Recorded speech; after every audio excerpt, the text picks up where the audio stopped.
About 2 years ago, my Nana brought home a Ouija board that she found at a yard sale.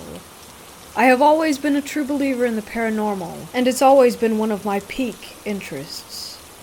I have heard or read enough stories and watched enough shows to know not to mess around with a Ouija board, and quite frankly, they kind of freaked me out, so I wanted nothing to do with it. My Nana, on the other hand, doesn't believe in the paranormal whatsoever, and thought it would just be a fun game for myself, my brother, and the oldest of my 2 cousins. I left it on the dining room table for days before she made me put it away. I ended up sliding it under my bed in hopes of just forgetting about it. My brother, 11, and my cousin, 12, bugged me about it constantly because they wanted to play with it and I wouldn't let them. I tried to explain to them that it wasn't just a game, and that it shouldn't be messed with, but they were preteen boys who couldn't help but do things that they shouldn't. One day after I got home from work, the boys were there and I had this sneaking suspicion that they played with it. I looked under my bed and it was there, but I just had this odd feeling. That's when I went downstairs and interrogated them about it. At first, of course, they denied it, but I saw right through them until they finally admitted that they had in fact played with the board. I asked them if they had said goodbye when they were done, and they claimed that they did. My cousin likes to over-exaggerate stories big time, and makes things up to be overly dramatic, so when he told me about a couple of things that supposedly happened, I didn't believe him at all. Also, they were boys who liked to mess with each other, so I assumed that's what was occurring. Anyways, a couple of nights later I got in bed, and as I lay there trying to fall asleep, I got this feeling like I was being watched. I looked over at my closet, which has 2 sliding doors, and I noticed one of the doors is slightly opened, leaving a small space. It creeped me out for some reason, so I turned and faced the other way, trying to ignore everything and just fall asleep. I finally passed out, and the next thing I know I'm woken up by what felt like someone or something hitting me in the back of the head. I was lying on my back, so the back of my head was fully on my pillow, which made it even weirder. And it wasn't a light hit either. It scared me so bad. I was shaking. I look around my room and I don't see anything, but then all of a sudden I hear my floor creaking like someone is walking around my bed.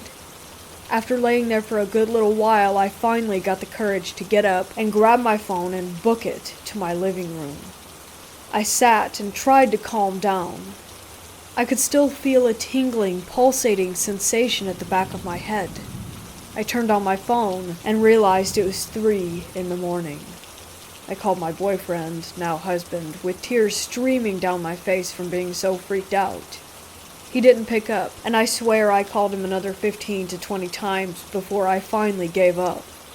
I sat in the chair until my Nana got up around 6. I didn't tell her what had happened, because I knew she wouldn't believe me and would say I was acting stupid. After she got up, I had breakfast and then called my boyfriend again, and he finally answered. He told me he had his phone on silent mode so that he didn't know that I had been calling. I gave him so much crap for this, let me tell you. I told him what had happened and he felt so bad and felt like an idiot. He told me he would have come over in a heartbeat to comfort me and was so apologetic. Later that day, he came over and we took the Ouija board to a junkyard to get rid of it. My husband is the only one in my family that knows what happened, and I didn't experience anything again after I got rid of the Ouija board. So once again, moral of the story, Ouija boards should not be messed with.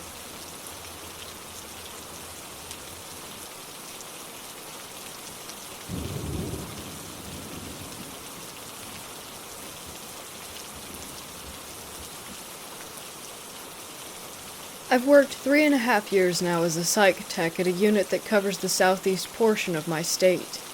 The unit I work on you can think of as the ER for psych. We admit individuals who are having mental breaks or who need help for self-harm, being disabled from their psych disorder, or harming others. The unit is freaking old, and has been around since the time of Moses, it seems. Even though weird events go on, it's a pretty awesome job helping others, and I love working here while I finish going to school. I will say to start out with, that most nights on the unit are really quite boring. Naturally, with the type of individuals that can stay here, the unit can have a change in its feeling rather quickly, though.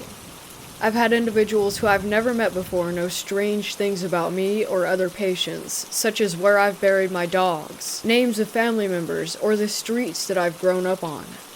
You'll get a weird vibe walking by certain patients.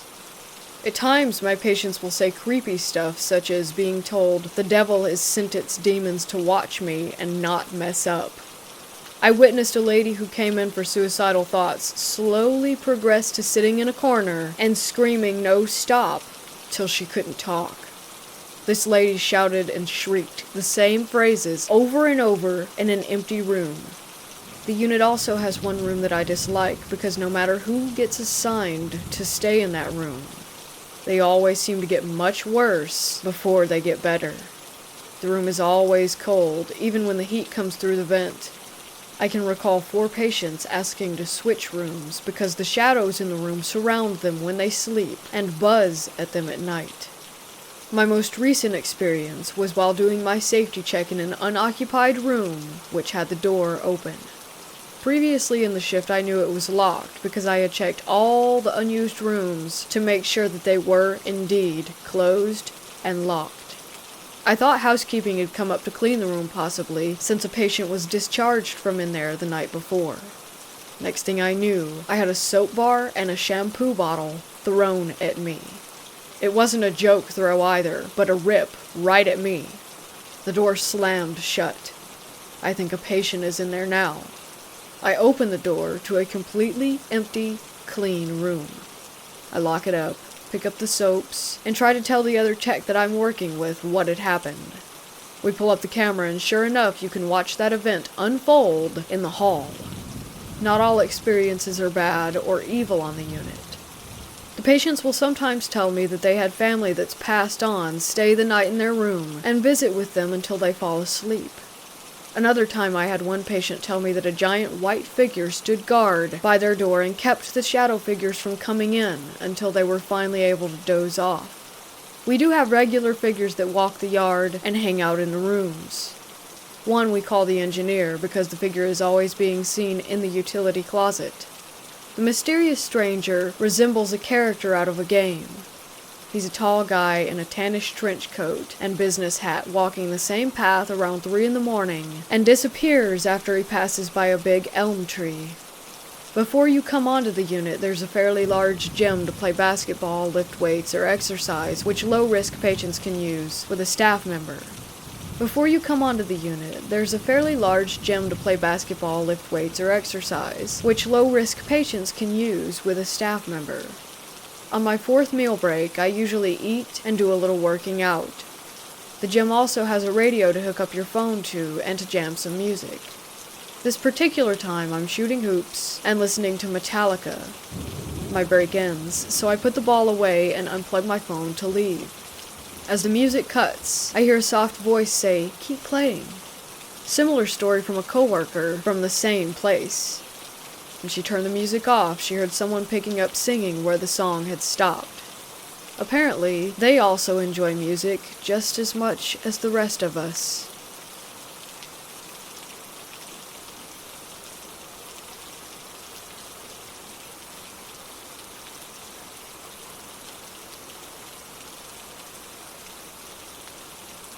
This began in January of this year.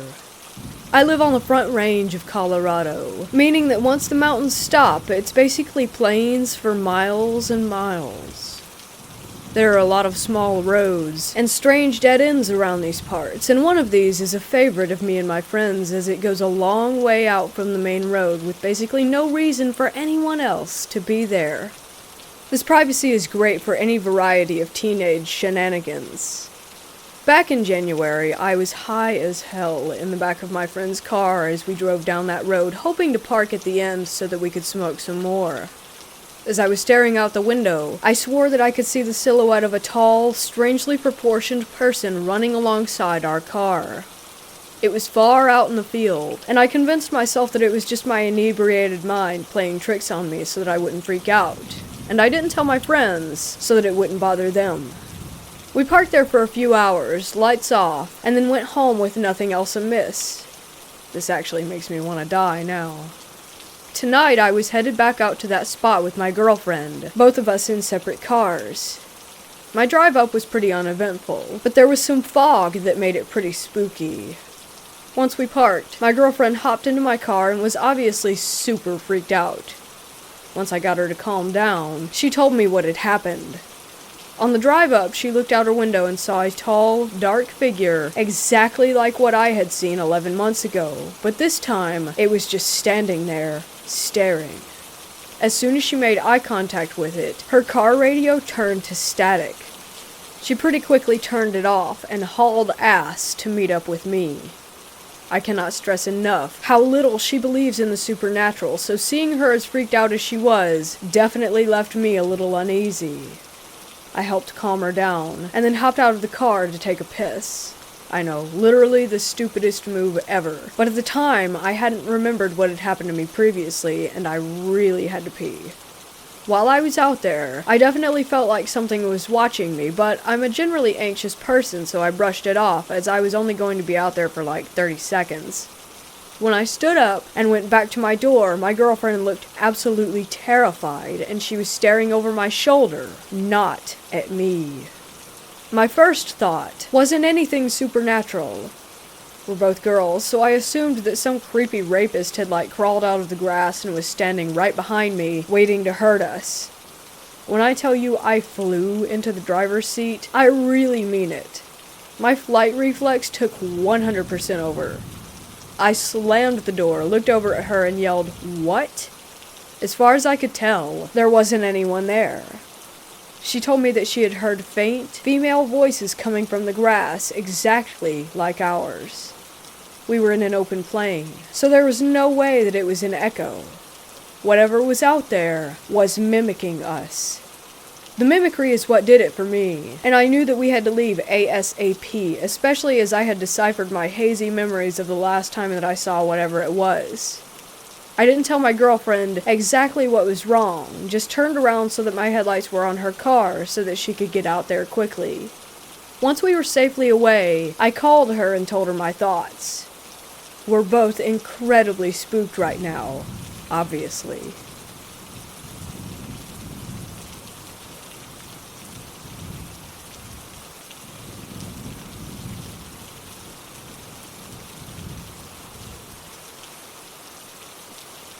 Last year, I went to the Trans-Allegheny Lunatic Asylum in Weston, West Virginia. It was a birthday trip for my friend, and since we both had an interest in the paranormal, we decided to head there and check it out. If you're a paranormal enthusiast, you should know that this place is supposedly haunted. Looking into the brief history of the place, deaths, suicides, housing for Civil War patients, housing for tuberculosis patients, and medical patients, you would definitely expect some ghosts are not at rest. It was cold and dark as it was November at around 5 p.m. or so. We made it for the last historic tour of the West Wing and the Civil War Wing. As we waited for the tour guide to gather our group, we took a tour of the front entrance and saw all these patients' drawings. One was of a man cutting his father's head off, and there was a long list of reasons for being admitted into the asylum. We then went back to wait in the lobby for our tour to begin. As we sat there waiting, I felt a slight tug at my jacket on my right side. My friend was standing on my left side. I brushed it off, as maybe being my sleeve button caught my jacket, just some casual debunking, since what are the odds of 12 people standing in a lobby that the ghost somehow decided to screw with me? Our tour began, and if you studied the place you would know that the building is shaped into L-like sections as to try and let in as much sunlight to the building as possible. It was one of their treatment ideas. Eventually, we made it to a section where they hosted the Halloween parties, which was originally, if I remember, a place where patients could acquire their medication or new clothes. After the tour guide walked away, I waited for my turn to walk through the doorway. At this moment, a loud bang came from the closet.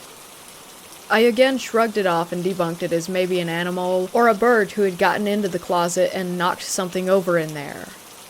Our tour finally came to a close, and we began to walk back to the lobby.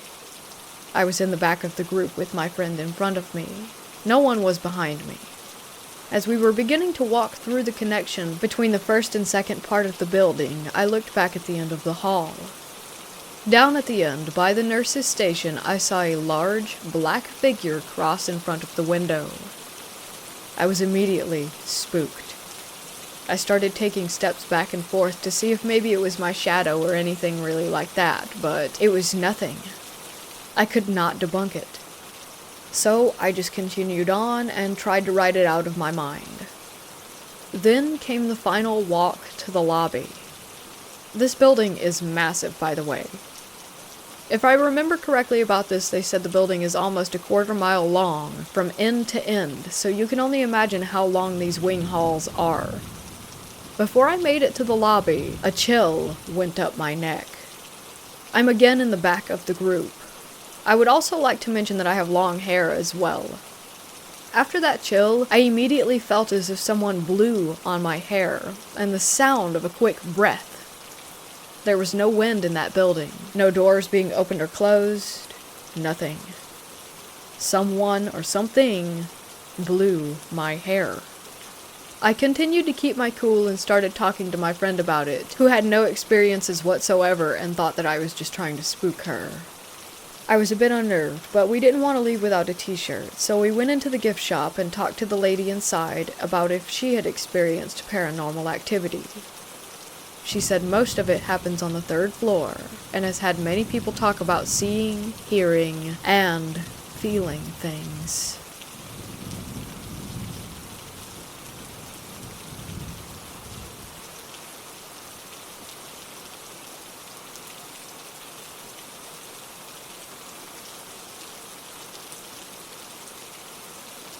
This took place mid-July of 2020.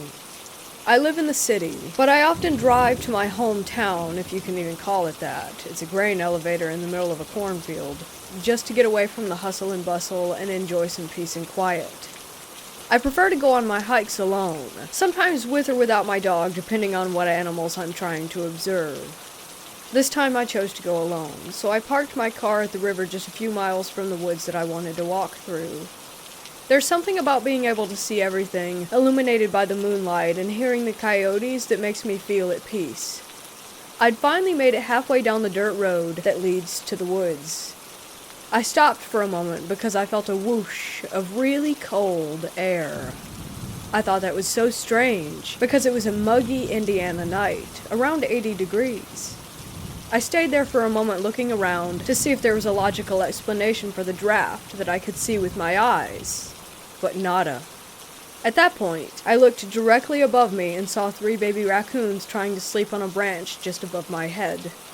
I remember thinking to myself, that's kind of odd, aren't raccoons nocturnal? But I just appreciated them for a moment and kept on going.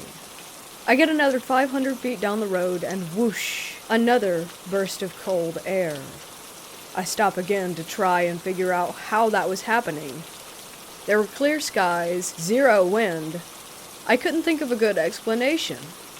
Before I had much more time to think on it, I heard something. To the right of me was a mostly unkempt hay and grass field, probably about knee-high at most. The moon was so bright that it was impossible to not get a good view of everything. I hear this rustling in the grass, maybe 20 feet away from me, and then it just stopped. I could see the animal now. I'll do my best to describe it. It was on all fours, but it appeared that it had the ability to be bipedal if it chose to be. I could see the nape of its neck, down to where the animal's back legs would be. The hair on its back was very strange. It had a large, thick mohawk ridge along its spine. From what I could see of the animal, I assumed that it had to weigh close to 100 pounds. Its steps were very heavy. Nothing graceful at all about it. The rest of the hair on the animal's body looked similar to that of a chimpanzee or some sort of ape. The 2 front legs were very powerful, had a broadly set stance. But the thing that messed with me the most was the sound. I'll never forget it. I was holding my breath, hoping I had just run across one of the many feral swamp dogs and that he would run off since they don't like people. I realized quickly that I was wrong. As I stood there staring, this animal started sort of loping, pacing into a figure-8 pattern. It did this for maybe 15 seconds, but it felt like an eternity. And then, the thing charged me. That's when it made the sound. There was something so wrong with its breathing. Forgive me if I'm being offensive, that's not my intent. But this animal sounded like someone who was trying to breathe but didn't have a nose, or some serious damage to its airways. It was like a snarl, growl, breath, all in one. I could hear it snap its jaws when it backed away from the bluff. This all happened so fast. Let me try to give more context. About another 500 feet away from where this happened, there's an old-fashioned settler's cabin. My first thought was to get there for safety, but before I could even make that choice, I heard a scream. Not a human scream. I'm not an expert, but through my many years of living in the woods and observing the different animals, I've got an okay ear for knowing what animal calls come from what animal. This scream sounded like a mountain lion. We don't even have those here. So basically I had to say no to that plan for safety. But wait, there's more. If you continue down the dirt road past the abandoned cabin, there's a small parking lot. The reason I didn't take my car there is because you're not supposed to be in that park at night. Well, someone else was there too. After I heard that scream, I heard a car and then started to see the headlights come over the hill toward me by the cabin. At this point, I was flipping out. The crazy animal that charged me was nowhere to be seen. There might be a crazed wildcat just a few feet away, and now some Cutlass Supreme is hauling ass in my direction. In all my wisdom and fantastic decision-making, I dove into the hayfield to hide from the car. Yes, the same field that the crazy animal was in. Thankfully, they didn't see me, but they were absolutely flying, tearing out of that place like a bat out of hell. It made me wonder if they had something to do with the screaming animal, or the weird one in the field. Needless to say, I had had enough of that night, and cut my way through other properties and woods to get back to the river where my car was.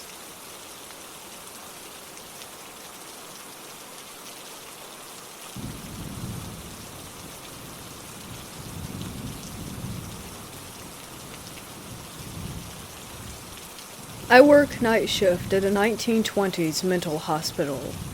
Obviously, countless people have died here for various reasons. Hangings, a murder-suicide beatings, accidental overdose, electroshock therapy, etc. There are 4 floors, with the 4th floor being the well-known hotspot for paranormal activity. Me being security, I have to check it out every once in a while. The 4th floor is essentially an extremely long hallway, approximately 1,800 steps. With housing units, each unit has a 5-inch thick steel door, and there's a window at the very end of the hall. They don't house patients due to the fact that the county took over a while before I started, and it's completely empty by the time 3rd shift rolls around. The 4th floor is also the only floor in the entire complex that is completely off the ground due to the complex being built into a hill. It is also where the electroshock therapy took place a long time ago. This occurrence happened last Wednesday on 3rd shift. I wanted to do a walk through the 4th floor that night around 3 a.m. for no reason other than I was feeling brave. I walk all the way down to the window. Eventually, as I got closer, I started seeing that the window obviously needs cleaning. When I got about 5 feet away, all of a sudden there was a handprint that would have been extremely noticeable from even 15 feet away. I looked at the handprint, turned around, said nope, and walked back down the hall. On my way back from the window, I peek into a side office area with my flashlight just to look. Nothing. Kept going. After a couple seconds, it sounded like someone was running up behind me, so I walked even faster because everything in my body said not to turn around. As I kept walking, I passed by a unit, and as I passed, I heard what sounded like someone punching the door. Put it up to paranoia due to the running I heard prior, that is until I passed another unit. Another loud thud, as if again someone had punched the door. So at this point I start speed walking down the hall, and while I am, I hear footsteps following mine. Mind you, these units are not connected at all, and again, the entire floor is completely empty. That's just one of my experiences. I have also been having dreams of a white, skinny woman in a hospital gown that has black hair with bangs in her face. I always thought she was just a reoccurring person in my dreams, until I talked with one of the CNAs that worked tonight in the kids unit. I never brought her up to the CNA. We were just talking about ghosts, and she said that numerous people have said that they've seen the exact woman that I had just explained. We were just talking about ghosts, and she said that numerous people have said that they've seen the exact woman that I just explained. I then explained to the CNA in detail about how she looked in my dreams, and she just went pale and her mouth hung open. Supposedly, this ghost is extremely well known throughout the hospital by various people. People have seen her in mirrors, have been locked in bathrooms, and have seen her just walking around. But in my dreams, she always just appears or runs up to me, grabs me, and screams in my face. There was this one dream in particular where I woke up from a dream to wake up in my duplex's stairway. I walk down the stairs, because that's where my bedroom is, and walk into my bedroom. Once in there, I see my bed, my fiancé sleeping on her side of the bed, and myself also sleeping. In front of my closet, which is on my side of the bed, I see that same woman standing next to my body, just staring at me. I walk up to her, and I get the courage to ask her just who the hell she is. She looks at me, grabs me, screams in my face, then shoves me onto my bed, which is when I officially woke up at 3:15 a.m. I have no clue who this woman is at all, but I still dream about her every now and then. Every single dream is in a different place, but she's just there, and this has been going on since I started working at my job.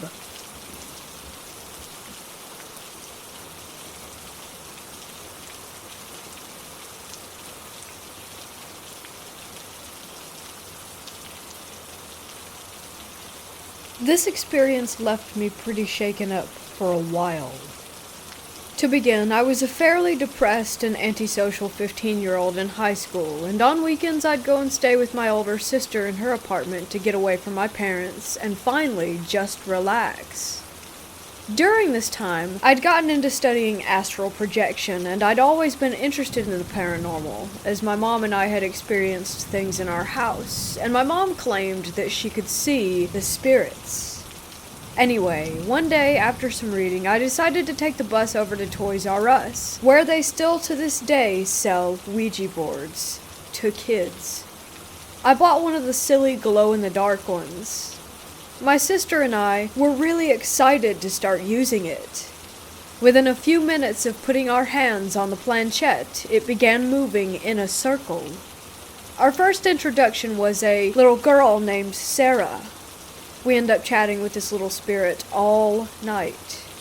Then, it turns into every single weekend.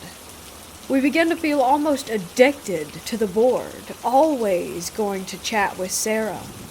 It was a long time ago, but I remember her saying that she was from the 1800s. She'd be so excited to talk every time we showed up.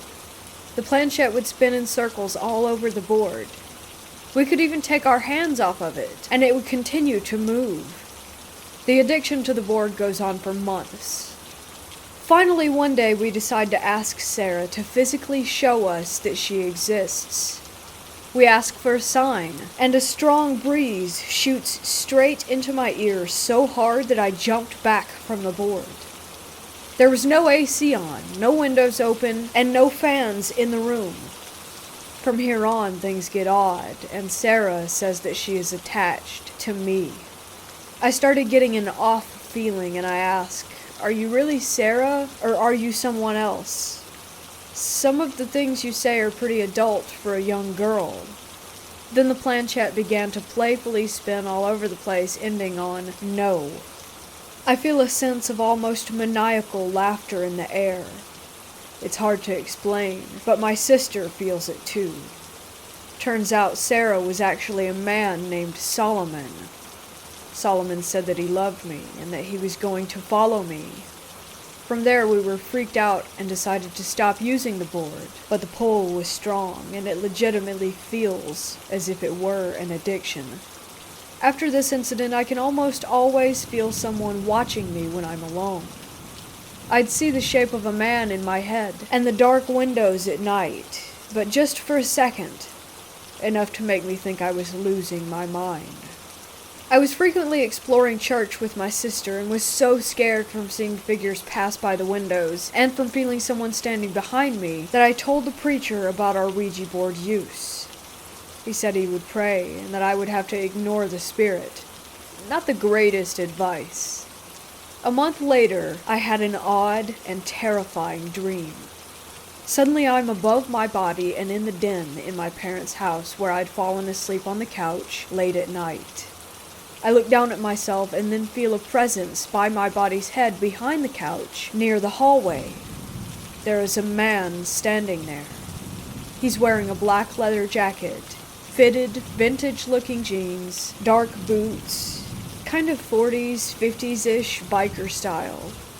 He was probably in his mid-20s. He had pale skin, dark, short-cut hair, and totally black eyes.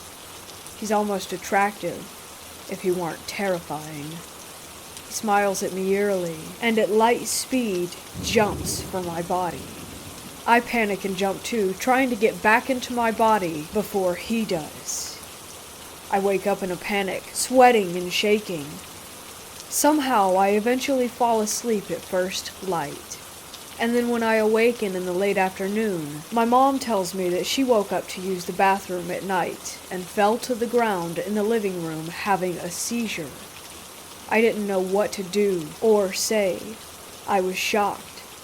Could it have been from the paranormal encounter? Because she's a sensitive too?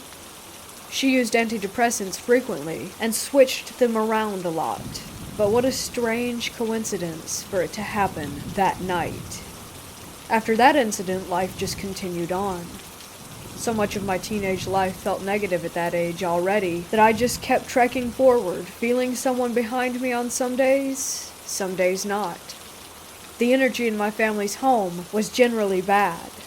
Parents fighting constantly, father using drugs, mom in different phases of her bipolar. Definitely some energy a bad spirit or two could feed on. Fast forward to sophomore year in high school.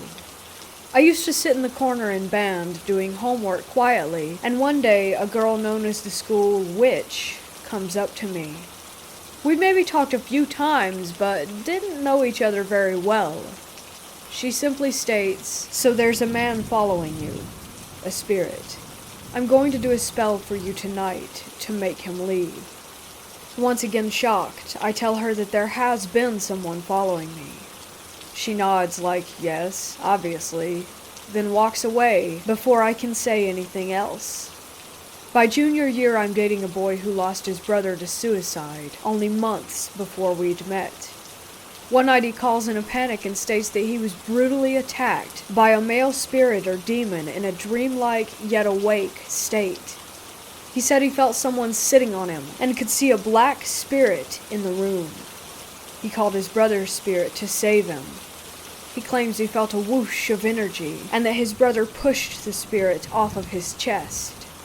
He woke up really scared, saying that he'd never felt anything like it and that he'd never had negative spirit encounters before except as a small child. What scares me is that he'd randomly have episodes after this that made him not in his right mind or almost mad. At the time, I'd felt and seen his brother's spirit twice, and it was never a hostile feeling. I felt somewhat protected while dating him because of this, but Solomon's negative spirit was something I still worried about and felt on occasion. Years go by, and I eventually become best friends with a girl whose family ghost hunts. We ghost hunt together, experience some creepy stuff, and I become less fearful. 2 years into our relationship, I get the courage to tell her psychic aunt my story, and she seeks to find out more about this spirit. She connects with him and laughs some. He's 5150, hun. He's absolutely mad. He's not necessarily evil, but he attached himself to you because he likes how easily he can scare you. He doesn't necessarily want to hurt you, but your fear gives him pleasure. In life, it seems, he was quite mentally ill. I was absolutely stunned. It all made so much sense, and how would she know this? After the talk, my best friend and her aunt tell him to F off, and to imagine a white light and to let him know he's not welcome. This seems forward, but one night I feel the presence and it angers me. Years of someone just wanting to scare me. I yell at the empty room that I'm not afraid of him and that he's not welcome. I use sage, imagine white light, and yell for him to leave. I feel a stir in the energy, almost like he's not even that angry to leave. It felt more like an annoyance at losing his fear target. From that point on, I've had the upper hand. There was one more experience with him one day at 25 while in a toxic living situation. This was 6 years after the experience with my friend's aunt. I left my body again and was excited. Finally, astral projecting as an adult. I sit up, and lo and behold, there he is, standing by the bed. But this time I shoot white light at him. He's gone in an instant. Then my toxic roommate at the time walks through the wall to grab me. I wake up. Was he trying to warn me? Does he still visit me? Can I ever make him leave for good? Sometimes I wonder if he ever felt compassion for me. It was all so strange, and I frequently meditate and banish negative spirits or energy from around me. I've shut down a lot spiritually because of these incidents. I constantly state that nothing is allowed to bother me, but I wonder if somehow he'll be there forever. It worries me sometimes, especially because he'd stated on the board that he didn't want anyone to have me.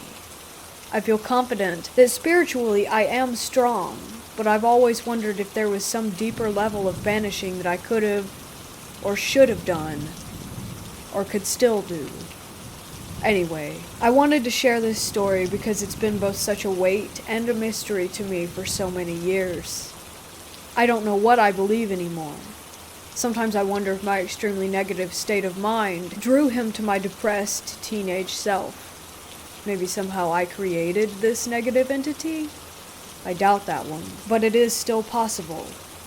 I feel in a much better place mentally, physically, and spiritually now, so I don't feel threatened by spirits, or really believe that he is around anymore. But who knows? I sage and cleanse my place almost daily and feel it to be a safe and light space. I will say that there is still so much I don't know when it comes to all of those incidents.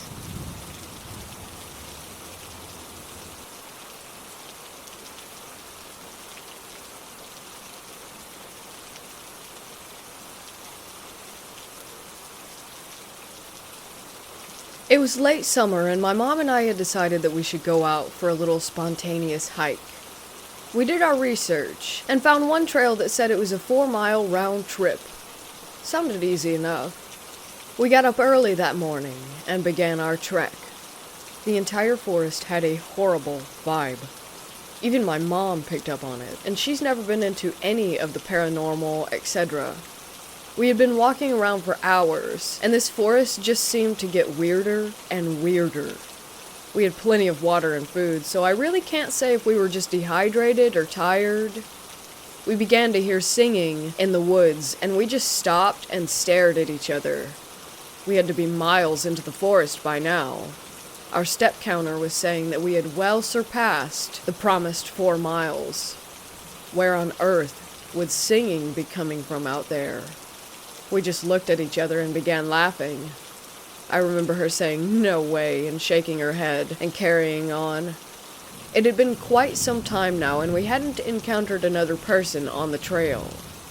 Suddenly, this man walking really fast surpasses us and rounds a bend behind a rocky hill so that we can't see him anymore. He said no words, just came up behind us and darted by. Again, me and my mom laughed and envied his athleticism until we rounded the bend ourselves to find that he was completely gone, out of sight. The path after that bend was fairly straight, and you can see far ahead of you, so there's absolutely no way he would have been able to clear that area that fast. This time my mom stops and says, "You gotta be kidding me." We're thoroughly freaked out after this.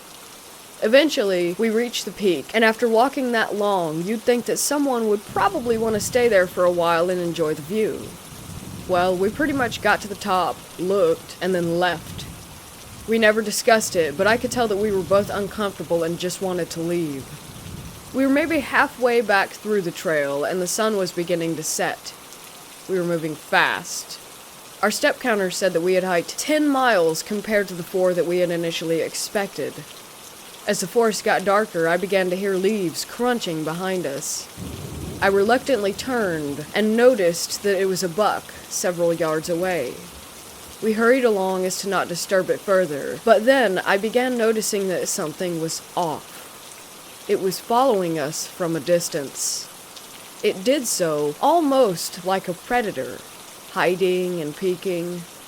I tell my mom that we were being followed by the deer, and we were pretty much at a jog at that point. The buck would not let us go. I would sometimes notice that it would catch up and follow just beside us. It always remained several yards away, though, always lurking, head down. I've lived out in the country my entire life, and have seen all the deer that you can imagine. I've never been followed by one like this. This seemed more than just curiosity. It felt horrible, predatory. I felt like I was in danger, always hearing those footsteps behind me, the feeling of being watched. Clearly, we made it out unharmed, but I really wonder if it actually intended to hurt us, or if it was just ushering us out of the forest. All in all, it was a freaky experience. Something is definitely up with those woods.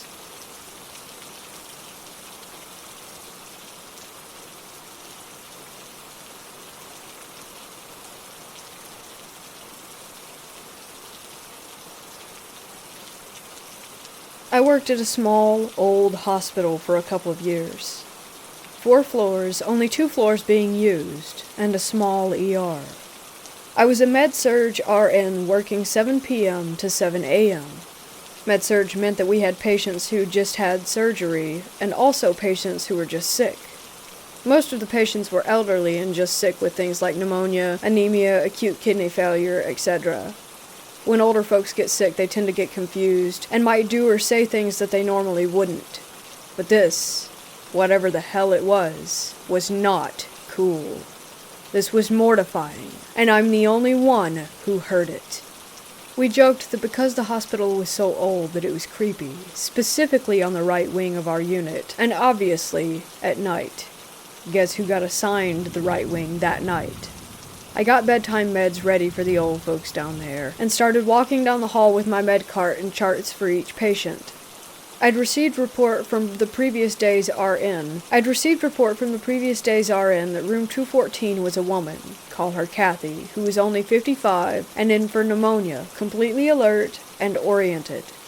I give the patients down there their meds one by one, and yeah, I'm tired and mildly annoyed that it takes room 216 over 10 minutes to swallow a plethora of pills one by one, and then proceeded to pull out his IV that was delivering his antibiotics. I digress. So needless to say, it took me a little bit longer to get to room 214. She didn't seem upset, just tired. I did my assessment, and she was, in fact, oriented to day, time, name, and location. I said goodnight after hanging another bag of fluids. I'm hanging out in the hall with my computer documenting my assessments, and I hear something that shook me. It sounded like whispering, but I heard more than one person doing it. I cocked my head up to hear better. I mean, it's night shift and I'm tired, so I'm making sure that I actually did hear this. I followed the noise to the outside of Kathy's room, and there seems to be a full-blown whispery conversation going on with multiple people. I couldn't make out what the different voices were saying, but it sounded like chanting of some sort. I had to make sure that I was legitimately hearing these whispers that seemed like they were coming from different people and try to make sense of it. I walked slowly past her door, which was slightly cracked open. Hoping to hear things more clearly, the whisper chanting sounds only got louder, but were still unintelligible. Kathy, who had been tucked in bed and dozing off when I saw her less than 7 minutes ago, was now sitting straight up on the side of her bed, looking away from me at the wall. Doesn't sound that scary, right? Well, Kathy was unable to lift herself out of bed without assistance during my assessment. She was having labored breathing when I assessed her. Now Kathy has pulled her nasal cannula out of her nose, that plastic thing that goes around your face that has the 2 spouts that go up your nose to give you extra oxygen, and sat up in bed in less than 7 minutes without struggle, and then she stood up, still looking away. She turned and walked to the bathroom, still without seeing me. Because she was labeled a fall risk, she shouldn't be out of bed alone. I saw her profile, and her lips were not moving, but the whispers grew louder. I panicked, but kept my cool. I briskly walked to the nurse's station and asked if a nursing assistant could please help Kathy with the restroom. I normally would do it myself, but I was rather busy, and Kathy was doing quite well on her own. I was sweating, freaking out, and getting further behind on my charting. The nursing aide helped Kathy and didn't report anything unusual when I asked her how she was doing. I swear I heard those voices. They were unsettling, to say the least. I requested the left wing as often as possible after that, and eventually went on to work at a larger hospital.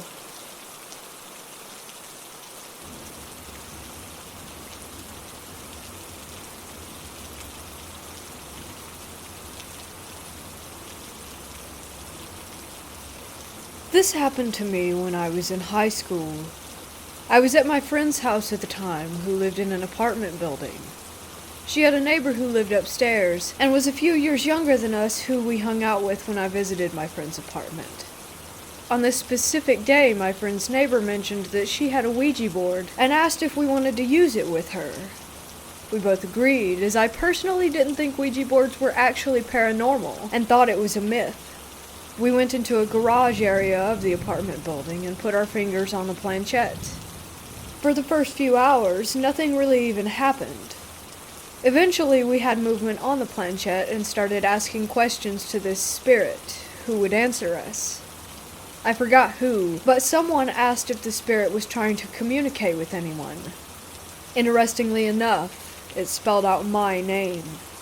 I was skeptical, and thought it was one of my friends messing with me, so I asked what its name was. It then spelled out my grandmother's name, who died 6 months before this Ouija board encounter. I started getting a little uncomfortable, as my grandmother's name is in another language, and my friends did not know this language, nor have I ever told them what her name was. They wouldn't even know how to spell it either. Weirded out, I asked what my grandmother wanted. She started spelling out U-R-G-R, and then the planchette started going in weird circles, and even going off of the board, and wasn't spelling out anything that made sense. So I asked for further clarification, and then just "You are great" popped up. This will be important later, so keep that in mind. Anyway, at that point I thought it was just one of us moving it weirdly, so I said goodbye. A few days later, my grandmother's husband, my grandfather, suddenly passed away. It was unexpected, as he was in great health, and it was right before Christmas, and he was so excited for Christmas. As I was at his funeral, I remembered sitting there and thinking about the Ouija board, and that's when it hit me. When my grandmother initially tried to spell out something that started with G-R, I realized that grandfather starts with G-R. But then the planchette had moved around so weirdly when my grandmother couldn't spell out the rest of the word, as if something had been stopping my grandmother from completing the word and warning me. The next few months were hell, as I started blaming myself, and was convinced that I had somehow contributed to my grandfather's death by using this board. It got to the point that I became suicidal, and the scariest part is, my thoughts felt as if they were not my own. As if something were trying to lead me toward taking my life, as they were very dark. I can't explain it, as it could have been guilt. But I felt like something was watching me all the time and felt a strange presence in the next few months after using the board. There's also the fact that the night of when I used the Ouija board, I was in the bathroom and I was underneath some lights. I had a strange sensation and felt that I needed to walk away, but right when I did, the lights shattered and would have injured me if I had been standing underneath. I eventually confessed to my mother about the Ouija board experience, and right when I did, I felt a giant weight lift off of my shoulders. The negative and dark thoughts were slowly disappearing, and I started to not feel the dark presence anymore when I overcame these thoughts. However, I was still wondering if the spirit that I had contacted was even really my grandmother. I also wondered if I was imagining this dark presence and the dark thoughts that I had had. Fast forward, I was at an overnight event at my school and another friend brought a Ouija board. I decided to use it one more time with this friend and try to get some answers. At one point, the Ouija board said that it was trying to contact me specifically. When we asked who it was, it then started spelling out D-E-V. We started panicking, but then it spelled out to a word that I forgot. I dismissed it and thought it was nothing, but my friend decided to look up the word.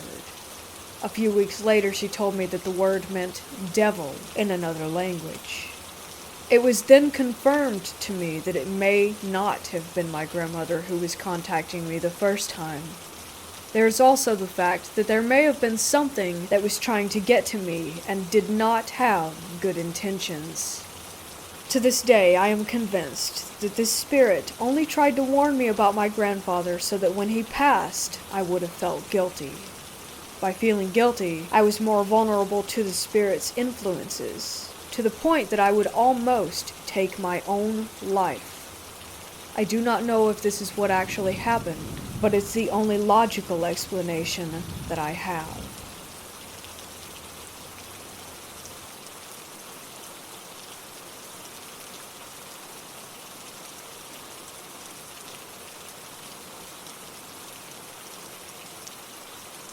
I grew up not far from Mantino State Hospital. It's an abandoned insane asylum in the far south Chicago suburbs. My dad would sometimes drive my family down there, and we'd circle around the property by car just for fun. When I turned 16, he bought me my own little beater car, and of course, I had to show this awesome place to my friends. By the time I was old enough to go exploring, many of the original buildings had been renovated and repurposed as businesses. Half of the property was converted into a local VA hospital, and a quarter of it was torn down and replaced with new housing. Only a handful of the original buildings remained, all clustered in the back corner of the campus. One summer day, I took friends A, B, and C to go check it out. We brought our cameras and went with the intent to go inside and explore it.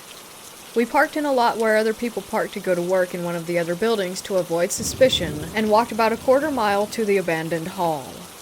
As we walked up to this creepy old building, I felt sick to my stomach and full of dread. The main doors were chained shut, and most of the windows were boarded up. I remembered walking on the porchway and choosing my steps carefully because the windows were busted out and there was glass everywhere. The four of us finally came upon a window that was accessible enough to climb into. Realizing that this was actually going to happen, I had a panic attack and couldn't go through with it. I was trembling and didn't want to be the scaredy cat, but I really couldn't do it. In fact, in just recounting that, I'm still scared. And this happened about 16 years ago already. Anyway, I handed my camera to friend A and told him to take the pictures. I was petrified and felt like I might puke at any given moment. Friend B and I walked back to the car in silence. I had a cigarette in the car while we waited for friends A and C to come back. My nerves calmed quickly enough. Friend B confessed that she was scared too, and was glad that I said something so that she didn't have to go in. Soon enough, our other two friends came running back at the car, full speed. We heard their footsteps pounding on the asphalt, and quickly unlocked the doors. I started the car up, and we were off in an instant. I assumed that the cops had arrived, so I sped off the campus and into town, hoping to blend into normal traffic. I asked them what had happened, and if the cops were called, and they said no. Both friends who had gone into the building said that they heard voices. Both of them said that they saw a hand curl around the frame of a big metal corridor door, and heard it slam shut with an impressive echo. Both of them testified that they heard someone crying, saying, "Where am I?" At some point, they got too frightened to continue and just decided to bolt. I was really spooked. Friend A, who had taken my camera, was eerily quiet. Friend C showed me that he had found a newspaper from 1979 on the floor, and he had taken it as a souvenir. I, being the more suspicious type, demanded that he get rid of it. I didn't want any potentially haunted objects in my car, so he tossed it out the window without too much coercing. It took us about 45 minutes to drive home, and since we were kinda shook, we decided to go to Denny's and rehash the experience. During the ride back, Friend A fell asleep. This didn't concern me much at the time, but became an important factor to remember later on. We got to Denny's, and Friends B and C went in ahead. I woke up Friend A and asked him what happened. Why did they run? He said, "We saw someone sitting at the end of a hallway, cross-legged, on the floor. It was a man and he was crying, kind of rocking back and forth." He also explained that he believes it was the entity who used his energy to manifest, and that was why he was feeling so drained and passed out so hard on the way back. We had a late dinner and I drove everyone home afterwards. After I dropped off my last friend and was going back to my house, I distinctly felt someone pressing their knees into the back of the driver's seat. It's a familiar feeling, especially if you take the bus in high school. Lots of people prop their knees up on the seat and the feeling is unmistakable. I yelped and sat up straight so that my back wasn't touching my chair and drove home faster. The very next day, I picked up my cousin to go see a movie together. She blurted out to me that she thought she had seen someone in my back seat. I was immediately horrified, as I hadn't confided in her the events from the night before. I asked her which seat, and she said, of course, behind the driver's seat. That night I had a dream about a man. He was Caucasian, mid-30s, brown hair, and partially bald. He had brown eyes. He was wearing a white cotton vest, which I found odd. I instinctively knew it was the ghost that my friends had seen in the hospital. In the dream, he was guiding me through a series of booby traps. He was holding me by the elbow and walking with me. He seemed sweet and harmless. I thought maybe he's a guardian or something. These dreams continued for about a week straight. Friends who didn't know about our trip to the asylum started to have experiences in my car. One friend heard and felt someone whisper in her ear. Another had her elbow grabbed by someone in the back seat. I felt the knees in my back on many occasions. In fact, I started to anticipate it and often drove without my back touching the seat at all. One time I felt like someone was shaking my seat while I was driving. Like hands on either side of the chair and just violently shaking it. When the experiences and the dreams didn't stop, I grew afraid. I didn't feel like he was a guardian anymore. Finally, after about a week and a half of this, I sat down with Friend A again. I asked him, "Do you remember what he looked like?" He said, "All I could see was that he was balding and he was wearing a white vest. I don't know how, but I think his name was David." I told my parents about what happened after that. They suggested that I tell David that he wasn't allowed to follow me anymore, to tell him to go to the light or whatever. At this point, I was ready to do anything because I was on edge and spooked all the time. I prayed every time I came into the house that he wouldn't follow me in. I was afraid to go out with my friends. I was afraid to go to sleep sometimes. So, 2 weeks after our initial venture into the asylum, I went back with Friend A. We went during the daytime and idled in front of the building. I said aloud, "You don't belong here with me. You need to go home," or something along those lines. I prayed a lot. I didn't want him anymore. I felt bad, but I needed him to stay there. We parked and just kind of sat there quietly for a while. I think friend A and I were just saying goodbye, severing ties, I don't know, but it felt sad. While we were parked, I did hear doors slamming inside the building. At one point, I heard someone laughing as well. I envisioned him leaving me in my car. I told him that he could never follow me again, that he needed to go, and to move on. We left the hospital that day and didn't go back for many years. I never dreamt of him again. I've never told anyone the full story for 2 reasons. 1 being that it sounds totally ridiculous, and 2, because I'm afraid, and that thinking about him too much will send some sort of psychic beacon out to attract him or other spirits back to me, when that's totally the opposite of what I want.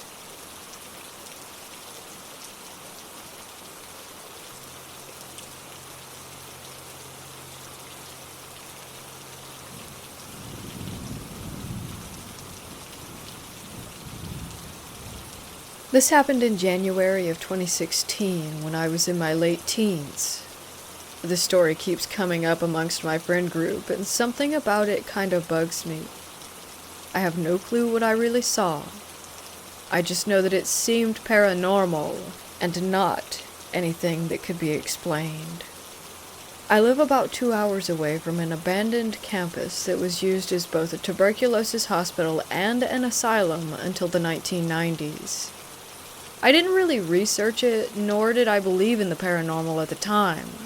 I just thought that it would be so cool to go to an abandoned place. So I brought my 2 guy friends with me, one my age who was into the paranormal and had been there before, and one who was older than us, and my one friend that was a girl. I'm also a girl. It's one of those places that you'd get in trouble for trespassing at, so we hid my car and snuck in through a broken fence. I should mention that we went at around 8 or 9 p.m., so it was really dark out already. We go into the main building and are fine. We're not feeling anything weird, nothing like that. We exit that building and go into another that's maybe 2 buildings away, but within a couple of minutes we end up at the exact place where we exited the first building, the main entrance, and that felt a little off. We decided to venture into the basement. My girlfriend and I felt uneasy immediately, and suggested that we go back upstairs instead, which we did. We go up into the place where they kept children. This was evident because of all the children's toys on the ground, and there was a soundproof room. Some of the toys were moving, and there was a ball that was bouncing on its own. Our friend who's been there before stopped us while we were walking through a hallway. We heard a door slam, followed by footsteps in front of us. The hallway in front of us was also pitch black, while the rear of the hall was at least lit up a little bit by the moon. We turned around and went back. Against our better judgment, we let the boys bring us into the basement. As soon as my girlfriend stepped her foot onto the basement floor, her flashlight went out, and we couldn't get it back on for the life of us. It did end up coming back on later, but that didn't happen until we had already left the premises. Anyway, my phone that was at 80% immediately died. We were standing in the center of the room together, and around us it was almost like a haze was there.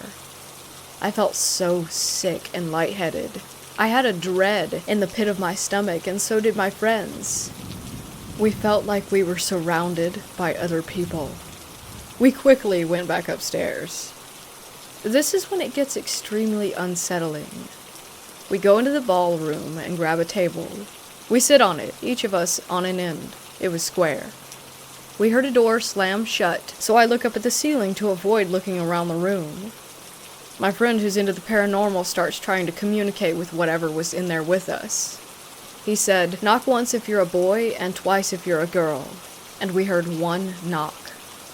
As this was happening, I see a black figure that's almost human-looking sitting in the windowsill. It's kind of hunched over and very tall. Its leg is swinging, and then it takes off. It's crawling across the ceiling. I tug on my other guy friend's arm, and he shakes his head as to not acknowledge it, and I try to forget it. My girlfriend says out loud, "You guys see?" But my guy friend, who is ignoring it, cut her off and said, "Stop." My guy friend, who is trying to communicate with this thing, told it to come and sit down. We felt the air get freezing, and that's when he said, "We have to go. Goodbye. You're not allowed to follow us out." We all jumped up off the table and walked out. After we were out, we practically ran to the car and left as quickly as we could. As soon as I was in the car, I felt so much better physically. We were silent for a while, but then my friend who is ignoring the figure said, "Did you guys see that?" And of course we all said yes, and shared our experiences. He thanked my girlfriend and I for getting the message about ignoring it as much as possible. It still scares me to think about it to this day, and I always get chills when writing or talking about it.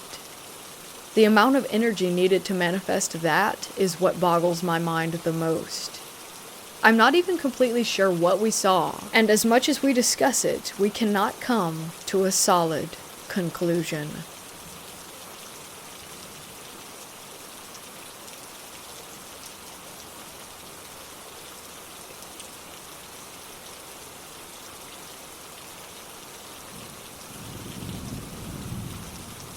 I am a female in her early 20s. I live in the U.S. in a desert state, a town in the middle of nowhere. I come from a military family, generations of Air Force and Army, and a grandfather who is involved in Project Blue Book.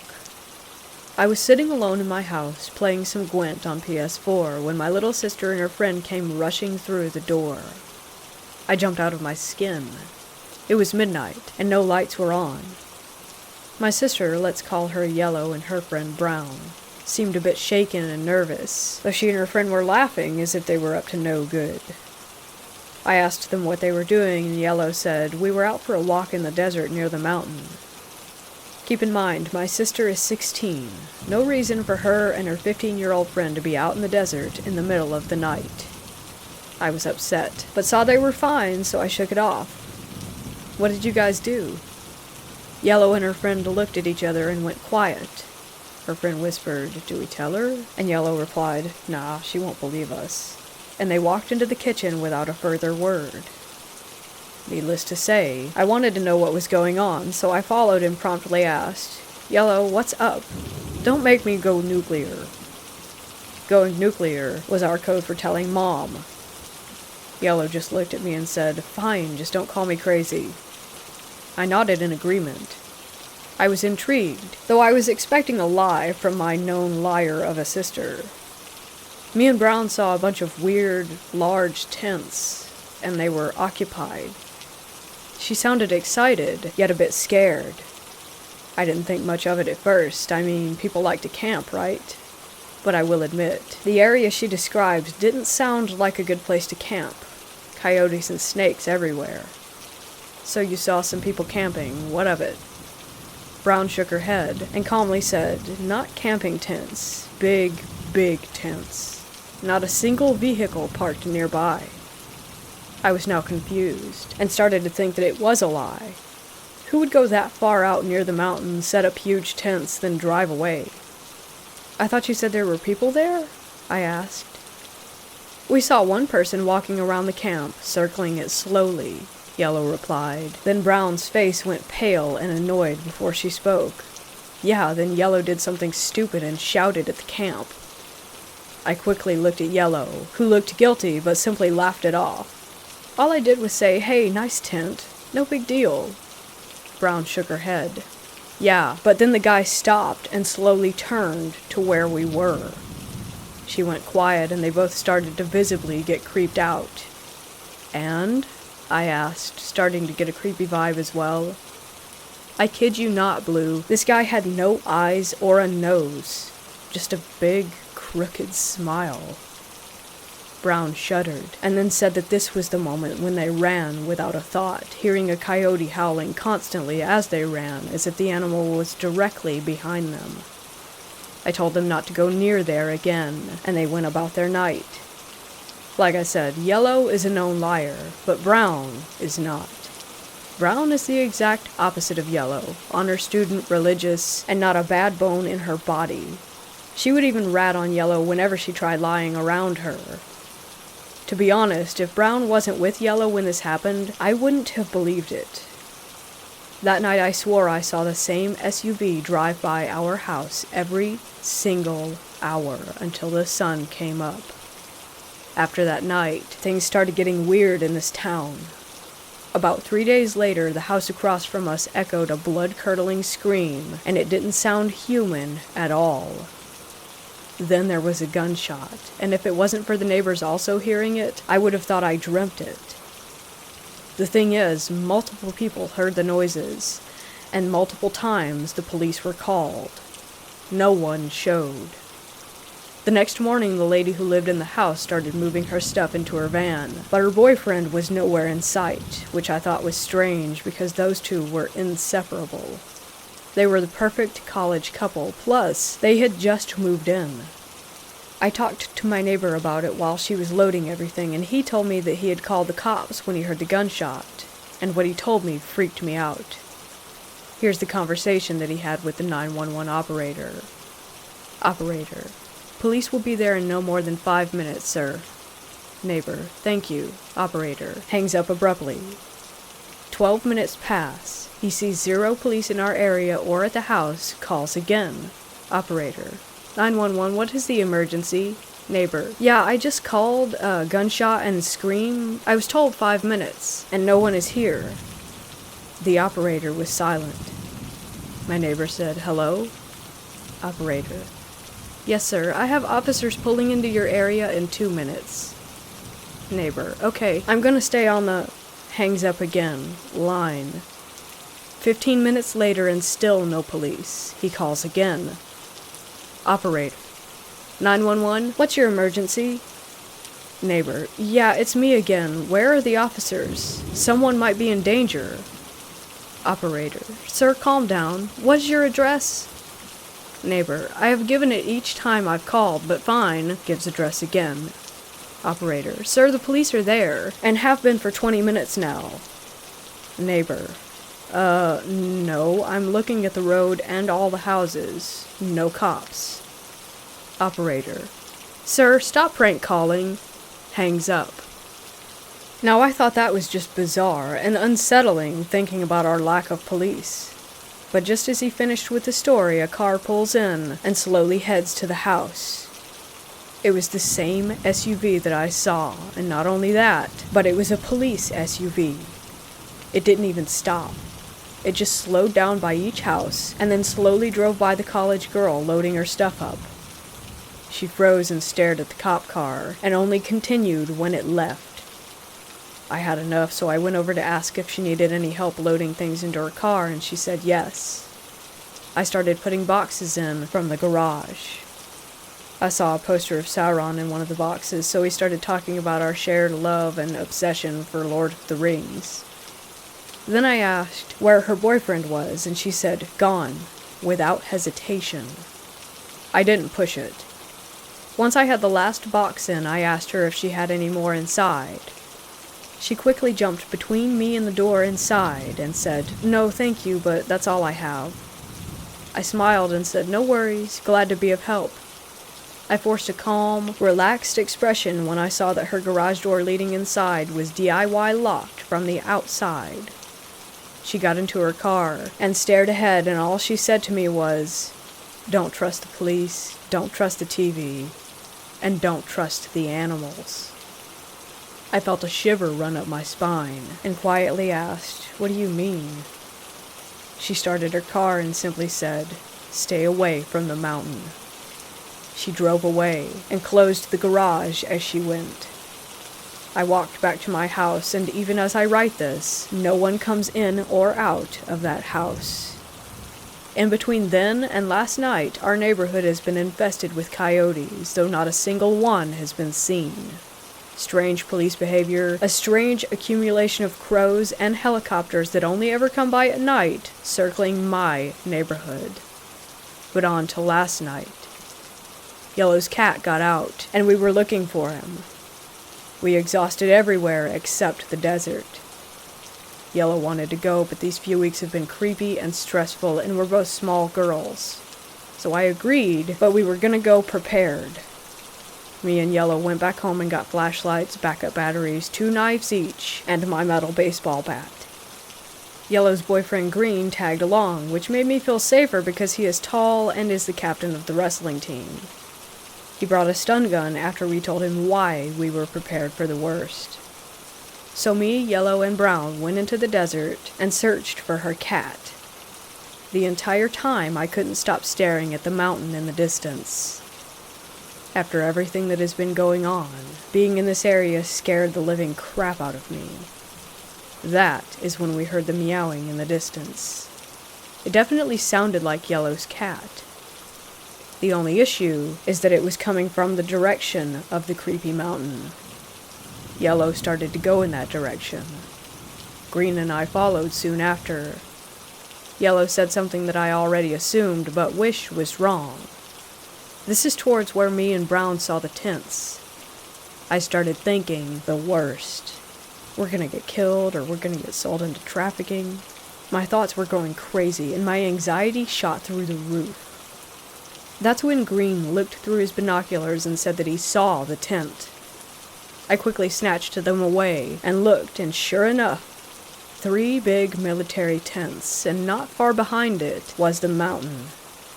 If it wasn't for the lights in the camp, I wouldn't be able to see anything in the dark. I examined as much as I could. I didn't see a man circling, though I did see what looked to be a military truck pulling in, then 4 soldier-looking people hopped into the truck, and it went toward the mountain. The 3 of us just watched in the quiet and practically jumped to Mars when we heard a meow behind us. Sure enough, Yellow's cat was right there, happy and purring. We all collectively laughed at how silly we were, and then we picked up the cat and calmly went back home. On our way, we joked at how we had just stumbled on a military post. Nothing else. We got home and the cat went and stared out the back door into the dark backyard, which I thought was weird, but then again, it's a cat and they do weird stuff all the time. I woke up to my mom yelling. Apparently, someone had gotten into the fridge and eaten tonight's dinner. She said it was an animal, but my dogs were in my room with me, so she assumed that it was the cat. Yellow shrugged it off and cleaned it up, but the weirdest thing was that it did look like the cat did it, as there was clumps of raw meat in his fur and around his mouth. But it looked like a bear had gotten into our fridge, and that the cat had just continued to stare out the window, only stopping about a few hours ago and sleeping. I got curious, and decided to walk out into the desert while it was day out. Safe, right? Well, that's what I thought, and I was wrong. I went with that baseball bat and Green's binoculars and followed the exact same path, and you probably guessed it. Not a single tent or sign of anything, but there was a coyote just sitting where the tents had been. It was staring up at me with strange eyes and a crooked face. I heard it howl, but I didn't see it howl.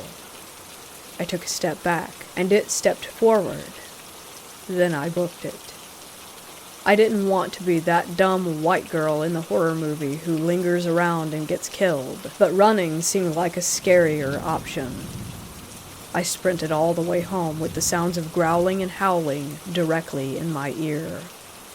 I swear I could feel the breath on the back of my neck, but I never turned around. If I was gonna die, I was gonna die looking forward. As soon as I hit gravel, the noise stopped, and for whatever reason I immediately turned around, ready to swing with my bat, and all I saw was the back of a man walking back to the mountain with his hands in his long black trench coat. From behind I could see that he was bald and wore jet black sunglasses. His skin was pale as snow, and he wore a fedora-like hat on his head. I stared at him until he was gone, and not once did he turn around. I'm home now, more confused, more creeped out than anything else. I think I might investigate further, but I don't know.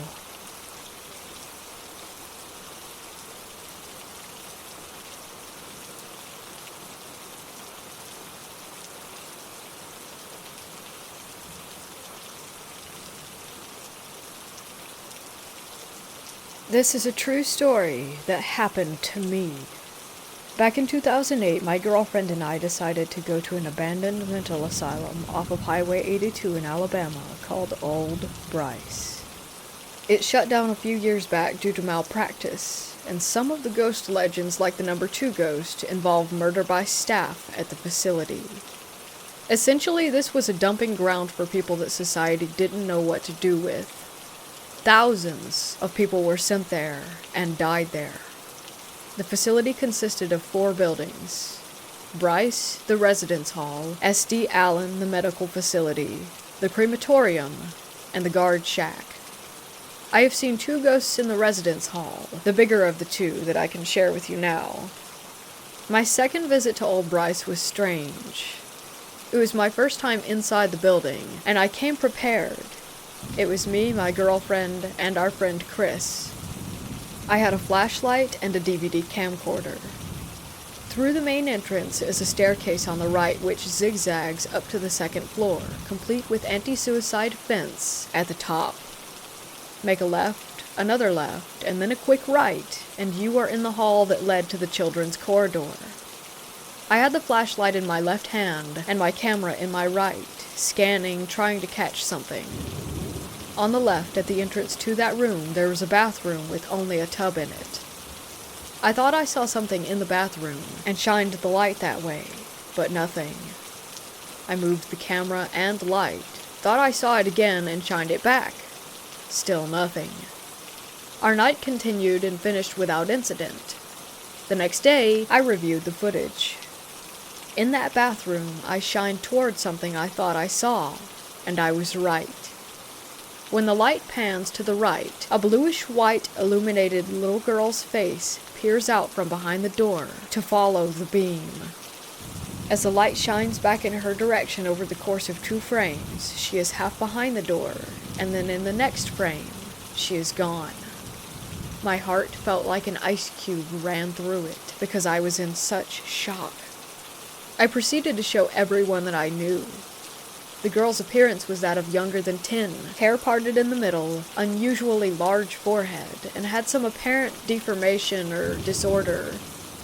I made the mistake of leaving the camera at a friend's house overnight, who is apparently not my friend, and he stole it. This is where it gets weirder. 2.5 years later, I was living in a different city. One of the legends of Old Bryce is that the windows grow back, and if you do any damage to them, that spirits will follow you home. I broke a window. I was laying in bed one night, around 3 or 4 a.m. I was on the verge of sleep, aware of where I was, and very comfortable. Out of nowhere, this immobilizing, tingling sensation started at the tips of my toes. I was laying on my stomach with my arms under the pillow, completely helpless as this sensation crept its way slowly up my legs, midsection, and eventually my entire body over the course of about 20 seconds. Once it covered me, I heard the whisper of a little girl directly in my ears say, "I'm in your room." I cringed, and for some reason I told her that I loved her. The feeling stopped and left me on the verge of tears. It may or may not have been that little girl from the asylum, but according to the legend, it makes sense.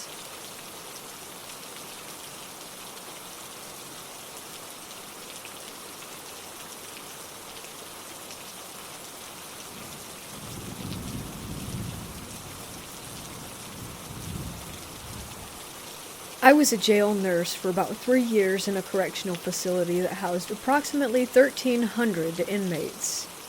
Loved the job, would have stayed longer, but administration sucked. Anyhow, that's another story. I worked night shift, and I've had some really creepy things happen that just could not be rationally explained. I worked both booking and infirmary, but the majority of the incidents occurred in the infirmary. Okay, so I was there maybe a month. Not a new nurse, but new to corrections. Anyone who has spent any time in a jail will tell you that when those heavy doors slam shut, it is a very distinctive, definitive, loud noise. To get into the infirmary, you have to have a key or be buzzed in by a central control. So I'm sitting at my desk, and I hear the metal door outside my office click, like someone from Central has unlocked it, and it opens about halfway, and then just slammed shut. Now in my office, there is a huge glass window so that the nursing staff can see any inmates that are about to enter. When the door slammed, I thought it was just one of the officers messing around, and I jumped up and went to the window, but no one was there. I called Central, and the officer that answered sounded like I just woke him from a sound sleep, and I said, "Ha ha, very funny." He had no idea what I was talking about. And I knew this officer, and I was surprised that he would go along with any type of prank, because frankly, he was kind of a jerk-off with absolutely no sense of humor. After that, I just thought it was some mechanical glitch. I sat down, and everything just changed. It felt colder, and I sensed that I was being watched. I was just all around uncomfortable. I took my stethoscope from around my neck and put it on the desk and left my office to go into the medical department. I stayed in medical for a few, talking to the staff in there, and then went back to my office. When I walked in, I went to grab my stethoscope off the desk to check an inmate, and it wasn't there. I looked on the desk, on the side, underneath. It just wasn't there. I should mention that when I left my office, I did lock the door as per protocol, and I'm the only one on the shift with the key.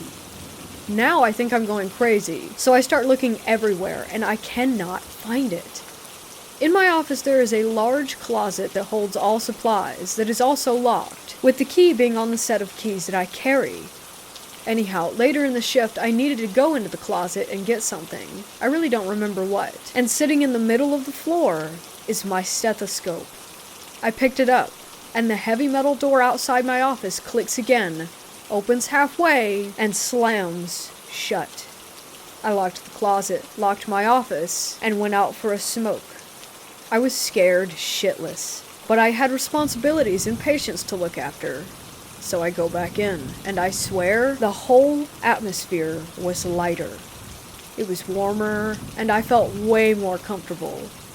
When my shift was over, the central officers rewound the tapes for me, and I saw the doors just open and slam shut with not a single person near them or in the hallway.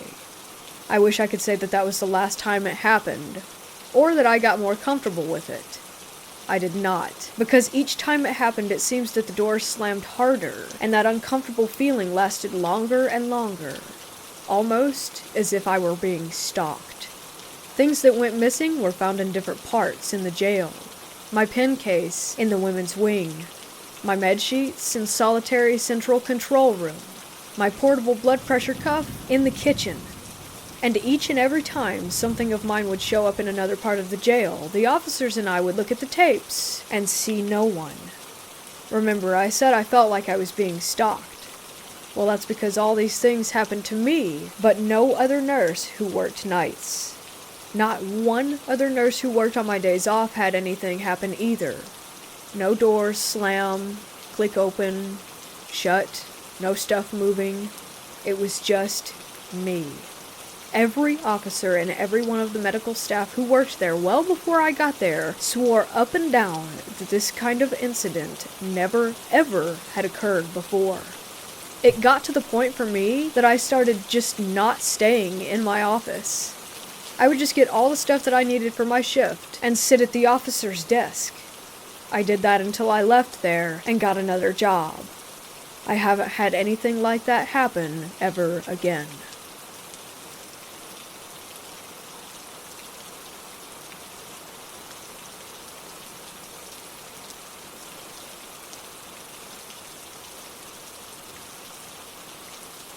This is my sister's story. It happened when she must have been about 16. She's 22 this year. We live in Queensland, Australia, and this happened at my grandmother's house. Her land is quite big. There's about 7 acres for the area, considering that this happened right in the middle of a very well-populated suburb. Her house is right next to the school that my sister went to, like jump the fence next to. There are 3 houses on my grandma's street. I put street in quotations because it's basically just one giant driveway that my grandma lives at the end of. The neighbor's backyard is visible through some light trees at my grandma's front yard. The reason I explain this is because from reading a lot of skinwalker stories, this doesn't seem like the typical setting. It must have been about 8 p.m. during winter in Australia, so it was pretty dark. She was dog-sitting my grandma's 2 very little dogs, Ruby and Crystal, for the weekend. She let them out to go to the toilet and kept an eye on them because they get distracted pretty easily. She called the dogs and only Crystal came running to the door. There's a dim light that illuminates the porch, but not her yard. She could barely see Ruby, but she was just sitting there, staring at her. She called her name a few more times in a high-pitched voice, which the dogs always come running to. Ruby took a few steps forward and just sat down again, still staring at my sister. My sister always emphasizes that Ruby looked all types of wrong. Her face appeared as if someone had tried to draw Ruby from memory, but just couldn't. She explains that it looked like a human crawling, but as if they were a dog. My sister was super freaked out. She noticed that she couldn't see or hear Ruby anywhere. She closed the door and ran into the room where both of the dogs had been sitting and where she was watching TV. And there they were, sitting on their bed, acting completely normal. She ran back to the door, and the thing pretending to be Ruby was gone. She locked the door and went straight to bed. It wasn't until recently that she brought up this story again. She had told it many times before, but considering I was about 8 the first time that she had told this story, I wasn't paying much attention to it. I recognized it as a skinwalker since I loved the episode of the Jenna and Julian podcast where they talk about them. I went to my sister and told her that that was what it was. My sister and I, being the paranormal addicts that we are, spent hours telling our sister and dad about skinwalkers. To this day, I'm still terrified that we have skinwalkers in Australia.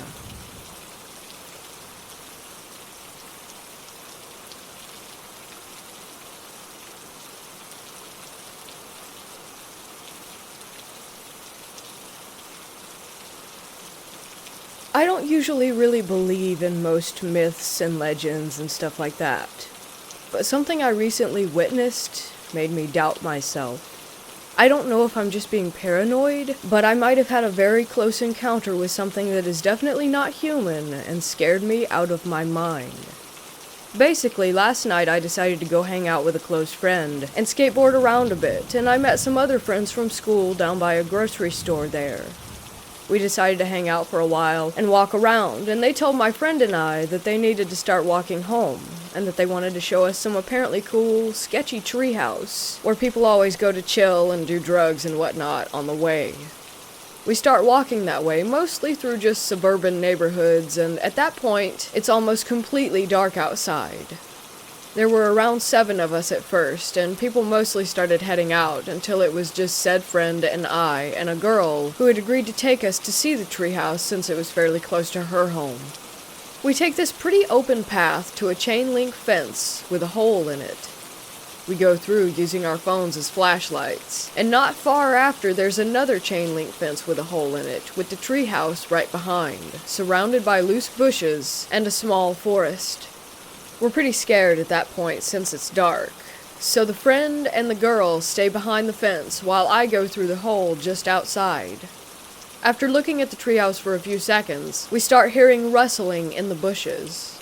But although scared, dismiss it as a small animal, or maybe even one of our friends just messing with us since it's pretty close to several houses. Like an idiot, I keep standing outside the small hole in the fence, not moving while the rustling keeps moving around. We called out several times with no response, and the thing, whatever it was, kept shuffling and scuffing around in the bushes a little bit, rustling every few seconds. I tried looking, and could barely see it, but guessed that it was around half my height. It kept on, and after a bit we realized from the footstep patterns that it has begun to walk on 2 legs. This just about does it for us, and we get out of there, looking behind us every couple of seconds. On our way back, said friend told me earlier by the treehouse that he had caught a glimpse of something moving that was a whitish gray color, a bit bigger than a large dog. I visited this treehouse again today with a couple more friends, and actually went up this time. But gladly, we didn't see or hear anything. And yes, I know that I would be the idiot to die in a horror movie.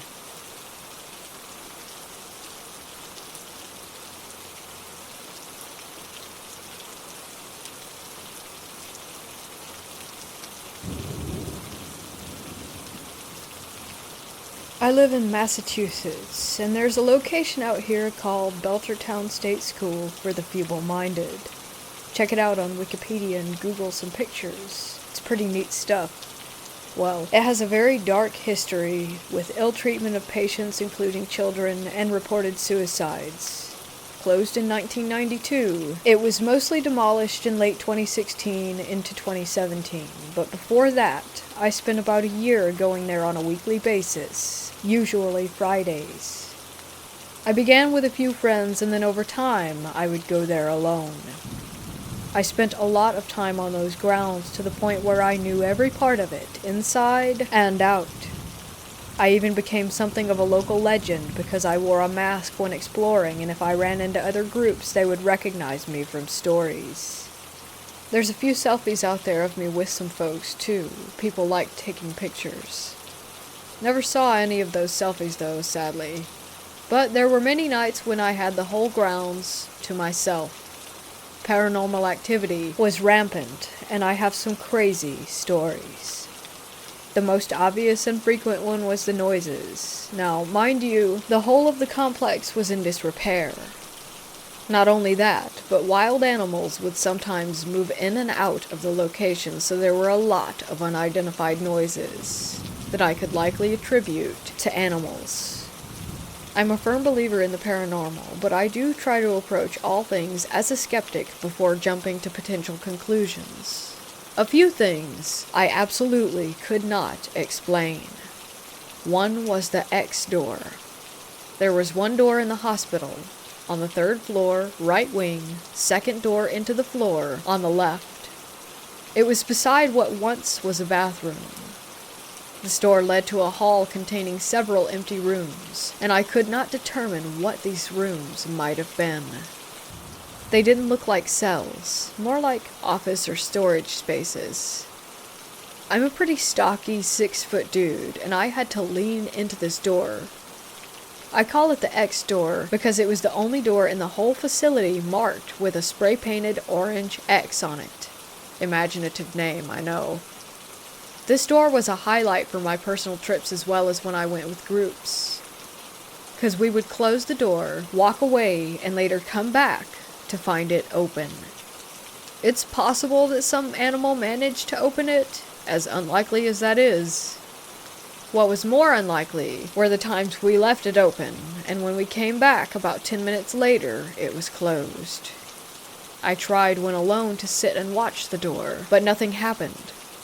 I tried to replicate potential causes, but there was zero airflow in this wing due to heavy doors on all the other sides, and honestly, if an animal did get in, it could not have been bigger than a rat due to there being so little open space to move in this particular segment.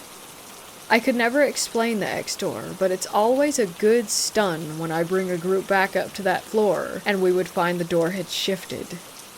Another experience was one time when I was bringing 2 of my friends out there. It was their first trip to the grounds. We made it in past the fence and to the outside of the asylum. They didn't want to go in, already getting spooked. I encouraged them to try it. It had some cool stuff to see after all. Then we all 3 at the same time heard what sounded like screaming, laughter, and talking all at once. I heard more laughter, but my friends said that the screaming was most prominent. Now it could have been another group inside the hospital building, but here's the thing. I have been on the grounds when another group is talking or laughing or screaming inside. You can pinpoint exactly where it goes down. There was lots of broken windows and open walls, so it was pretty damn easy to lock down any sound and where it was coming from. But this sound came from the building. That's the only way I can explain it. Like the whole building at once just let loose a scream of trapped noises. I'm a gutsy bloke, but I got chills. We left after that, to the begging of my friends to flee the grounds. I wish I could have stayed that night. The activity was just getting started, I feel. I would go there weekly and spend about a half hour in several key rooms. The padded room, the silent room, the X room, the auditorium, and gym. There were lots of great sounds and some truly disturbing sensations.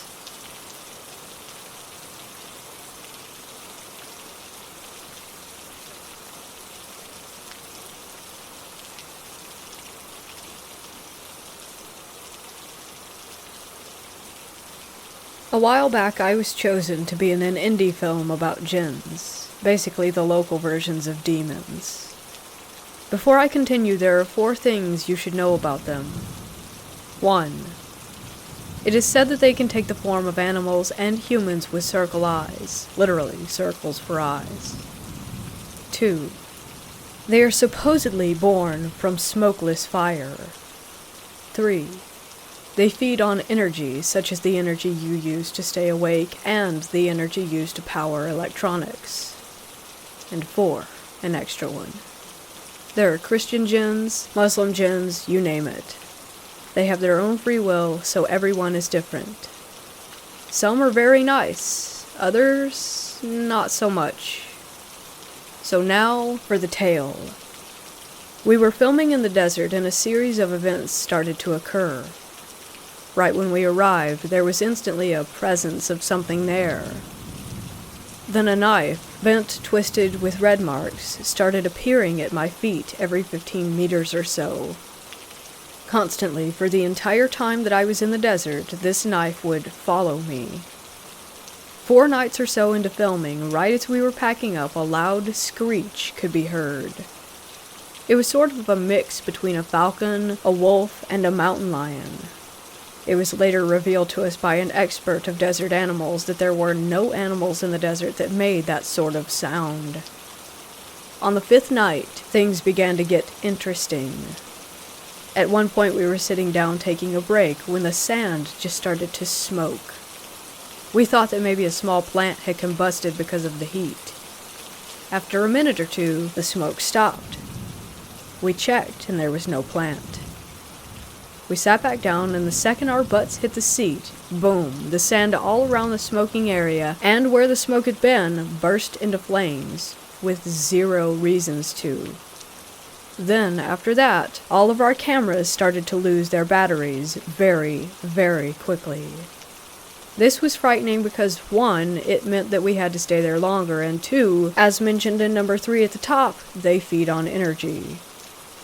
The next night, albino scorpions, which are extremely rare, started sprinting toward the actors, literally going at full speed. We were forced to kill these rare creatures by burning them with a torch, and every time one died, 2 would replace it. Literally, 2 more would come out of nowhere, full speed ahead. This continued for several minutes. Things like this kept happening for the entire 2 weeks or so that we were at the site. When we finished filming, we split up for a bit to let the director edit some stuff. Then we had to film parts at a house. It is important here to mention that the movie was called 3 a.m. We were talking and one of the actors stated that since we had to split up, he had woken up at 3 a.m. every morning, his dogs going crazy, his alarm clock going off, and his AC setting itself to 3 degrees Celsius. 2 of the other actors revealed that the same thing had been happening to them.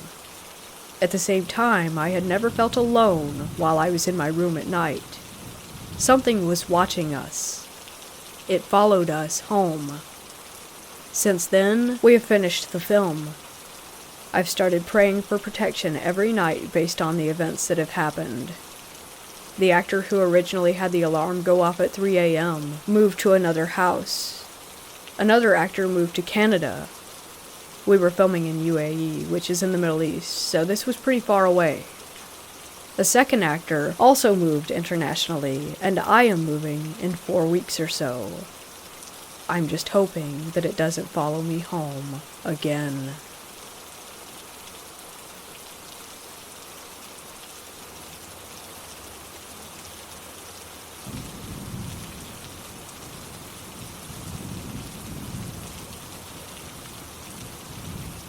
I have always been interested in the paranormal and going ghost hunting, as me and my friends called it.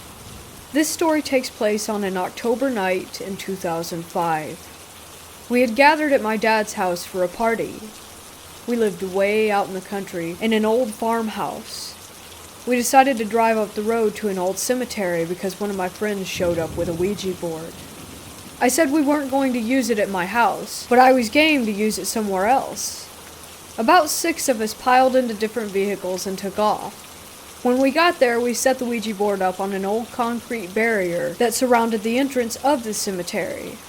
For context, the cemetery was set on a hill surrounded by cow pastures, fields, and trees.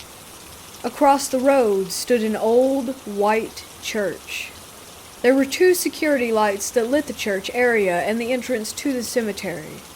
There was one more security light that lit the field next to the only house for about 2 miles. We all stood in a circle, planchette in the centers, hands all on it. My friend led the seance and asked if there was anything in the cemetery with us. At first nothing happened and we all stood still and quiet. Then the planchette slowly moved toward yes. Immediately we all started accusing each other of moving it, but everyone swore that they didn't. An eerie feeling fell over us as the planchette moved back to the center of the board. About that time, we heard what sounded like wind initially, but began to get closer. It sounded like the footsteps of multiple people running in circles all around us. We were all wide-eyed, looking at each other when someone said, "I'm out." Another person said, "We have to tell it bye or the spirits will follow." The leader of the group spoke to the board and said something along the lines of, "We are saying goodbye to you," and the planchette quickly jerked to no. It was pretty obvious by how shocked we all were that none of us had done that. Mind you, the sound of the footsteps are still surrounding us.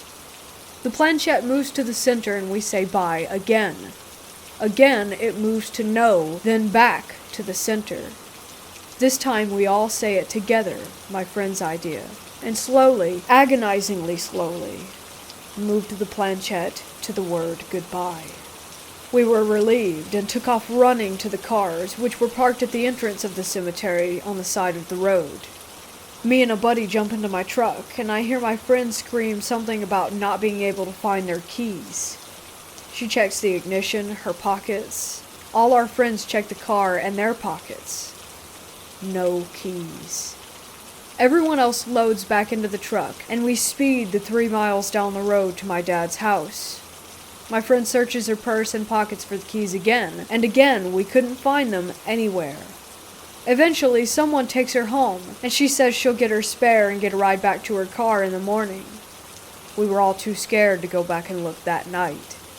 The next day, my friend searches the cemetery and never finds the keys, even in broad daylight. We hadn't walked around a whole lot, and where we used the Ouija board was very close to where we had parked our cars. Me and several friends scoured the entire cemetery over the next week or so and never did find them. My friend said she was 100% positive that they were left in the ignition when she got out of the car. It's where I left mine, and a common practice in the area where I'm from, which, like I said, is pretty rural. This was by far my scariest, but not the only, Ouija board experience that I have.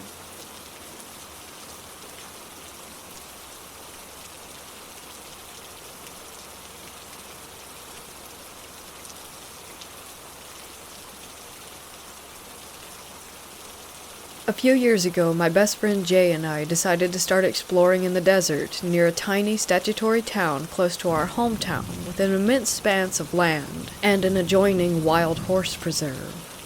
We were hooked immediately, both of us people who enjoy hiking and camping.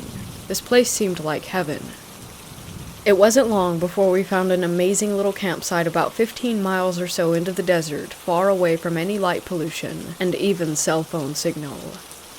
It's the perfect place with a small reservoir used in the late summer to water free-range cattle, an old corral, and a fire pit carved into the sandstone. We decided we needed to go camping as soon as possible, and planned on having our first camping trip a few days later on my days off.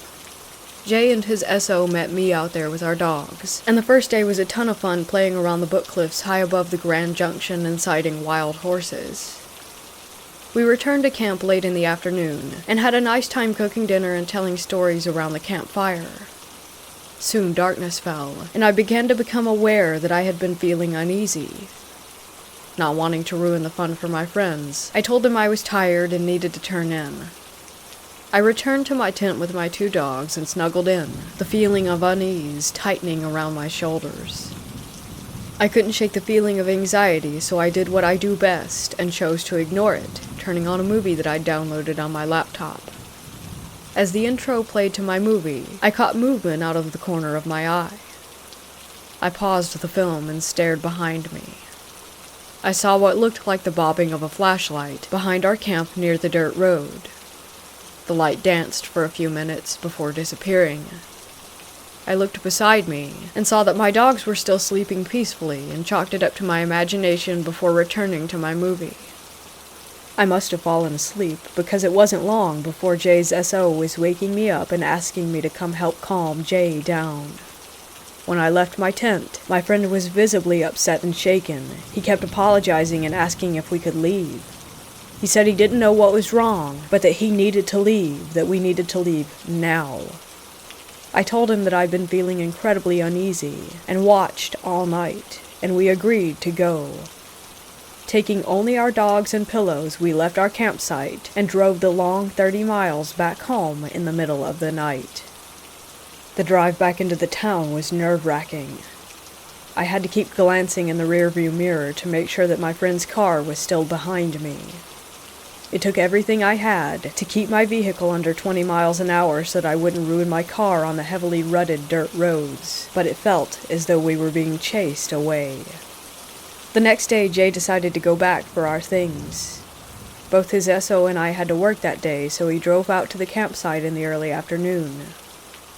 Everything was as it should be. No animals had touched our stuff or even tried to get into the cooler. But he said that he still felt watched, and as if something wasn't right. A few weeks later, a friend of Jay's was in town visiting and wanted to go camping, so Jay took him back to the spot near the reservoir. He said he experienced the same feeling laying there in his tent, his whole body screaming out in anxiety. He said all of his muscles were tense, and he had the overwhelming feeling that if he were to close his eyes, that something horrible would happen. So he left his tent, not wanting to wake his friend, and decided to take a stroll around the campsite. Before long, he found himself down by the reservoir.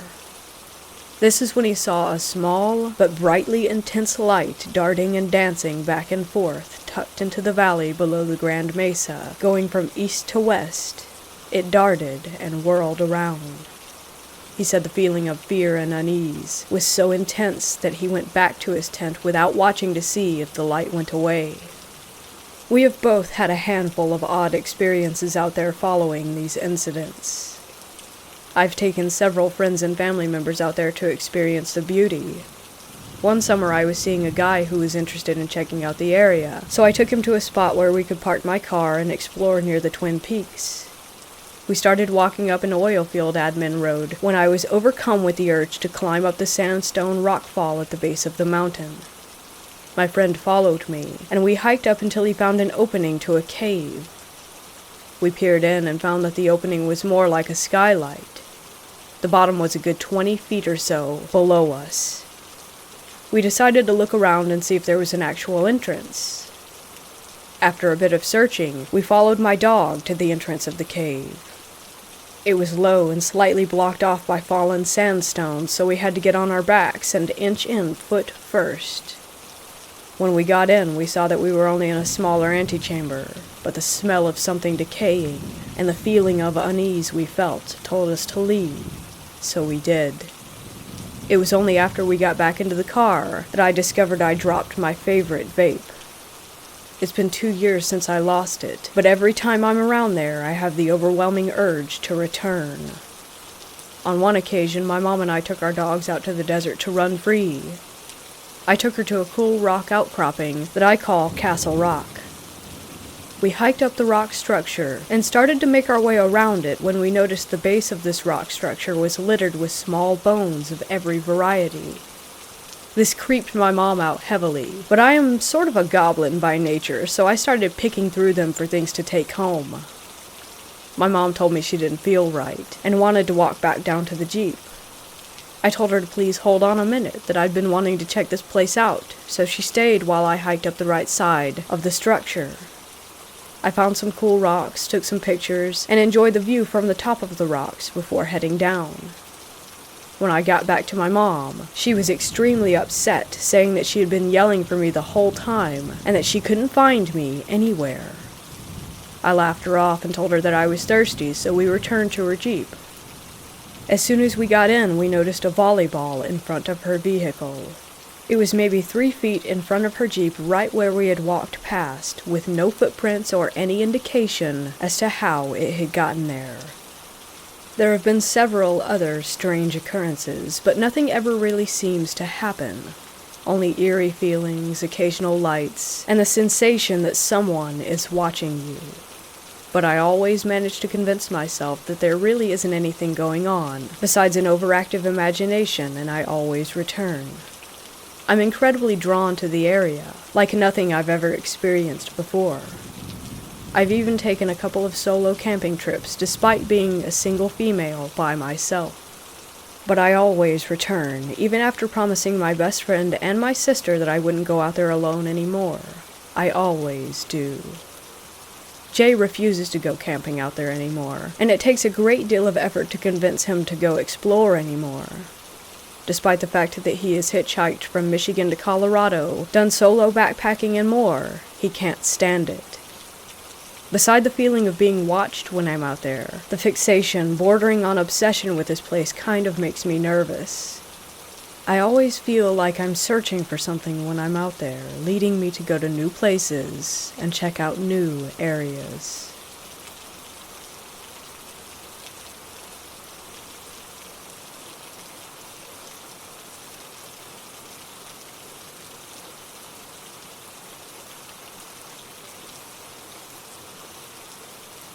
This happened a couple of days ago. My family and I went to an old asylum while on vacation.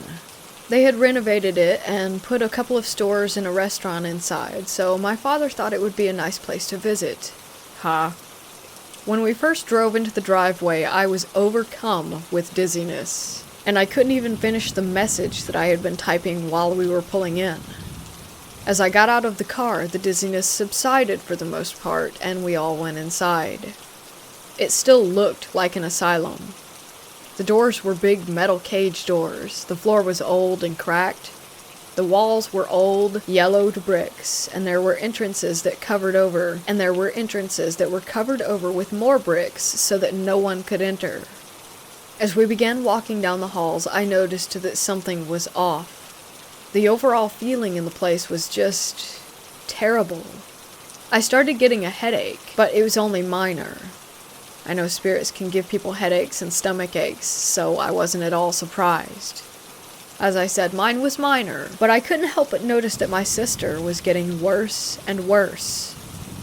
There was an old metal-looking door that resembled something that would be on an animal cage. It was just a pitch-black, empty room on the other side. I had mentioned to my mother the feeling that I had about the place, and so as a joke, she held me close to the cage and said, "Look in there. Do you see a ghost yet?" As they were all laughing, I stood there in shock, because there was someone on the other side of the gate looking back at me. I ripped away from her grasp, and kept walking down the hall away from the cage-like door. My sister was giving me a look, so I knew that she wanted to tell me something. We went off to the side, and she told me that she had a terrible, pounding headache. We kept walking as she told me about it, but I could see that she was getting worse, like she didn't know where she was going anymore, so I took her outside the building for a minute to help her head and told her to pray and imagine that there was a white light surrounding her.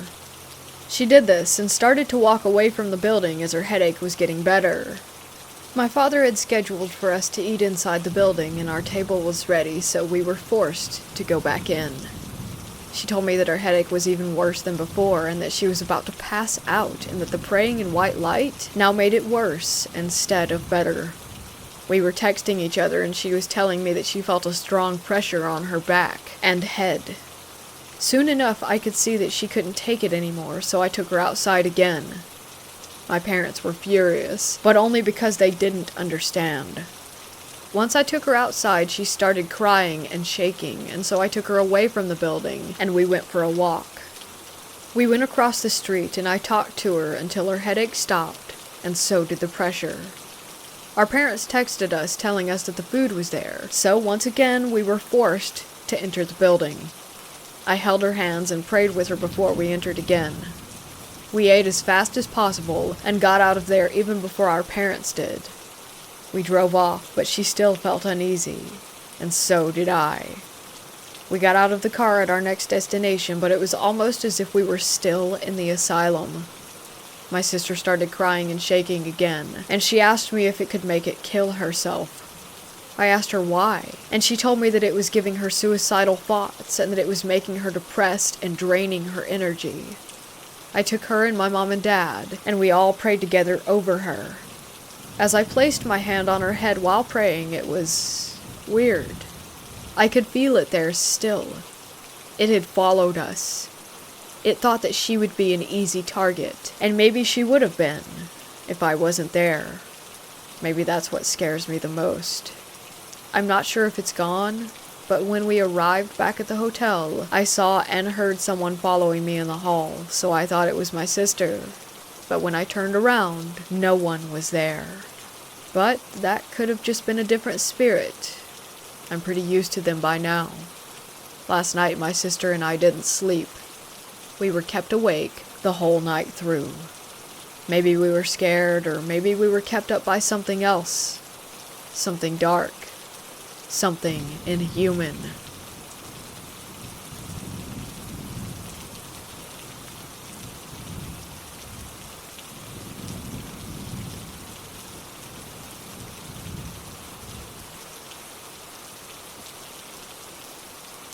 I was in the Marine Corps from 2008 to 2012. I served as an infantry Marine and was stationed in 29 Palms, California. In 2009, while training for my first deployment, we went to a specialty school called Marine Corps Cold Weather Mountain Warfare School, which was located in Bridgeport, California. I enjoyed the 5-ish hour bus ride up Highway 395 through the Sierra Nevada mountains. I took in the beautiful scenery as my mind wondered about what I was in for, dreading climbing the 12,000-foot mountains that littered the landscape. Weeks of training go by. I was relieved to hear that we were moving to a place called Hawthorne to do some live fire exercises. It was about 30 miles away to the east back into the desert, an old out-of-commission army base that was deemed uninhabitable in the 50s for various reasons. I was enthusiastic to escape the bitterly cold temps up on the mountain. Slept on the ride there. Upon waking, I looked out the window and was shocked at what I saw. Remnants of the old base scattered the landscape. Halfway destroyed buildings, guard towers, and other typical military stuff that you'd expect to see. Behind that lied jagged lava rock mountains casting their shadows over the destroyed buildings. The place looked like a nuclear bomb had gone off nearby. Have you ever seen the old nuclear test videos from when it was first developed? They would stage a fake town to analyze what the blast would do. This place was like that, mixed with that game series Fallout and Chernobyl, if you've ever heard of that. As we drove in further, I noticed a bunch of mine shafts heading into the sides of the mountains. Now, I was very curious as to where we would be staying at. I was relieved to hear that there was a makeshift FOB. Nothing fancy by any means, just an old green tent for the NCOs and upper-ranking battalion staff. Us boots would be sleeping under the stars, in the dirt. At least we had a makeshift Hesco wall around us to make things feel like home. During chow that evening, we were all sitting around talking. I asked my sergeant, what are all the mine shafts in the hillside for? He said they were munitions storage facilities as well as fallout shelter. The place was designed during the Cold War era, which made it super creepy. It's like all the people just decided one day to leave. Vehicles were still there, everything. It was strange. Night arrives. It was fairly hot out even though it was night as we were back down in the desert. I was having problems sleeping, even though I was just in my skivvies on top of my sleeping bag. Some of the others were awake talking, I could hear. I stared into the stars and mountains looming over me. It was a full moon that night with hardly any clouds. As I was scanning the mountaintops, which, if I had to guess, were around 500 to 700 feet above me, where we were all sleeping made it seem that I could almost reach out and touch the top. I saw something strange moving about at the peak. Figuring my eyes were playing tricks on me from extreme physical exhaustion and sleep deprivation, I disregarded it. Even later that night, I awoke to go take a pee. As I'm utilizing the head, I look up to where I saw something earlier. To my surprise, the strange, silhouetted figures were there, scurrying about the ridgeline. Now this has definitely caught my interest as my mind was wandering. Thankfully, I had a lot of cool stuff lying in my pack. Once at my gear, I grabbed my trusty PVS-14 night vision monocular. I bring them to my eye and look back up. Nothing? That can't be right. Like, huh? I swear I saw something. I look over to a buddy of mine that was awake and asked, "Hey, did you see anything up there?" He looks at me and says, "What are you talking about, bro?" I said, "Forget it." A few more hours go by through the night, and a loud crash comes from the closest mine shaft, which was located 100 feet or so from the FOB. Literally half the platoon sat straight up from a dead sleep. One of the sergeants screams from nearby and says it hit the rack. It was just some rocks falling, which made sense to most of us. The next morning, we woke up and did what we had planned to do for that day. Later that afternoon, we had some free time, and were creeping around checking the nearby buildings out. 4 of us decided to go down into a building. It was half above ground and half below. The wide staircase went down to open up into a larger cubicle-type area. Barely any light came through the small windows. I clicked on my weapon light and scanned the room. There were still papers and everything strewn about on top of the desks. We followed the hallway, which made a right turn. MOPP suits and gas masks lined the hallway, hanging on hooks. We see a sign above one of the doorways that said, "Girls' Locker Room." Us being the typical 19-year-old Marines that we were, we decided that we had to check that out. I took point and entered the pitch-black room. I was looking through the lockers to try and find something interesting when all of a sudden, the door behind us slams shut. We all ran like hell out the other door on the other side.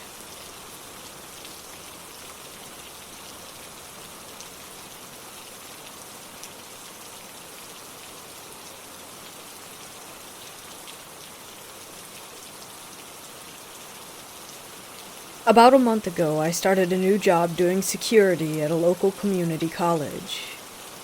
Being the new guy, I was pretty much shafted with the night shift right off the bat. Normally, I work from 10 p.m. to 6 a.m. on weekdays, and 6 p.m. to 6 a.m. on the weekends. It's a nice job, good pay, plenty of overtime. The campus doesn't have dorms, and I'm the only one here at night. It gets lonely and very quiet. Watching the security cameras is monotonous, and patrolling the empty dark halls can only be done for so long before boredom really starts to set in. When I first started, I had the expectation that I would be given the worst shift at the worst times. And I was right. I was put on the night schedule before I even got to see the place, really. It used to be an old Catholic academy for girls until the late 60s. It isn't particularly secluded, but more suburban. It sits up on a hill overlooking a highway. It has 5 floors in the new part of the building, 4 floors in the old convent and chapel wings. It was first opened in the 1890s by a religious order of nuns, particularly for young ladies who also wanted to be nuns. It grew out of that until eventually attendance dwindled, and it was sold to the state, who in turn converted it into a community college after almost a decade of disrepair. I'm not someone who dabbles in the occult or knows a lot about the supernatural. I mind my own business and try to do my job. But recently, this place has got me in rare form. I don't scare easily now.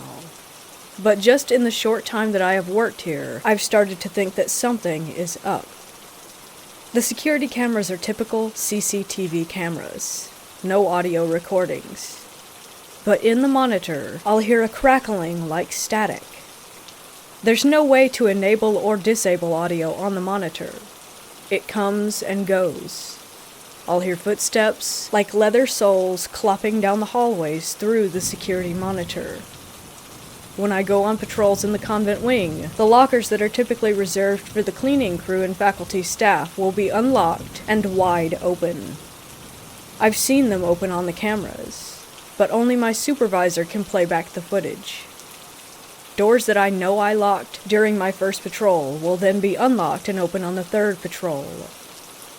The motion sensors will detect something and turn on when I'm not even on that floor, and when I am, sometimes they don't even react to when I move down the hall. And when I go to what is now the library, it used to be the chapel, I can hear piano music coming from the hall where I had just came from. I don't really drink anymore. I don't do any drugs, prescribed or not. There's no history of mental illness, and this isn't just a one-time thing. I'm not sure how to tell my supervisor about it without sounding mad or cowardly. I don't even know if I'm posting this in the right area. Only 4 more hours left in my shift, anyway.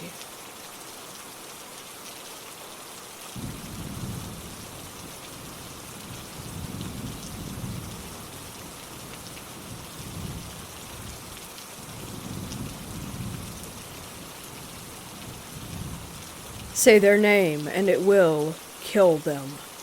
We live in an isolated community on the Navajo reservation.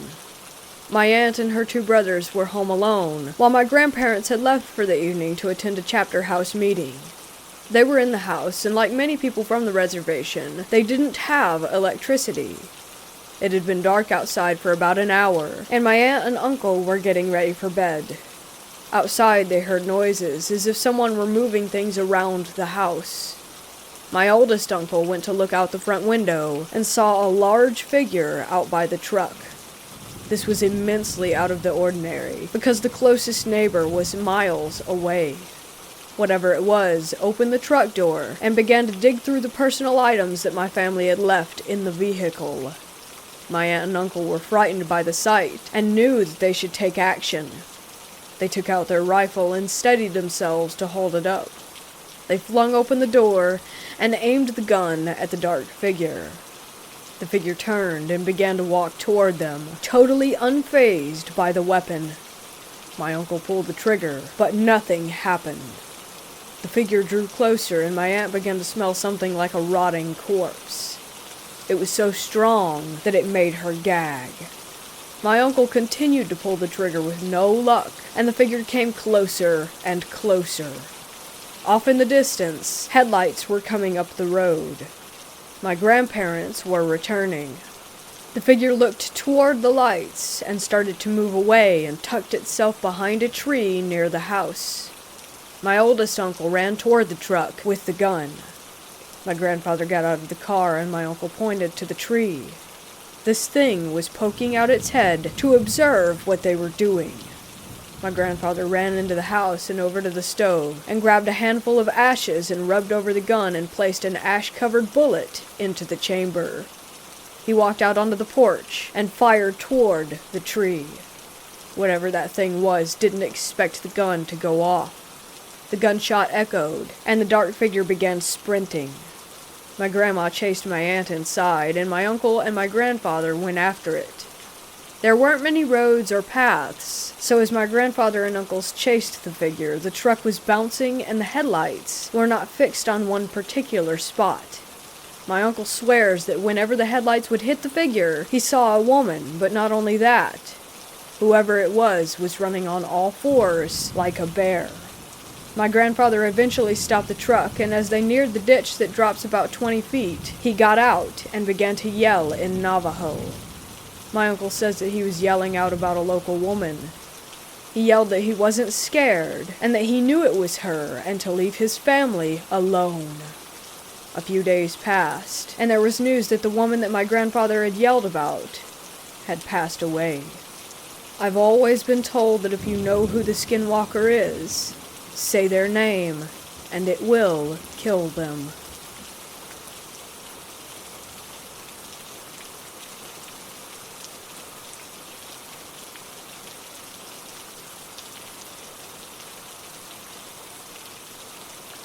My late mother told me her ghost stories from a time when she worked as a charge nurse at a well-known hospital in my state.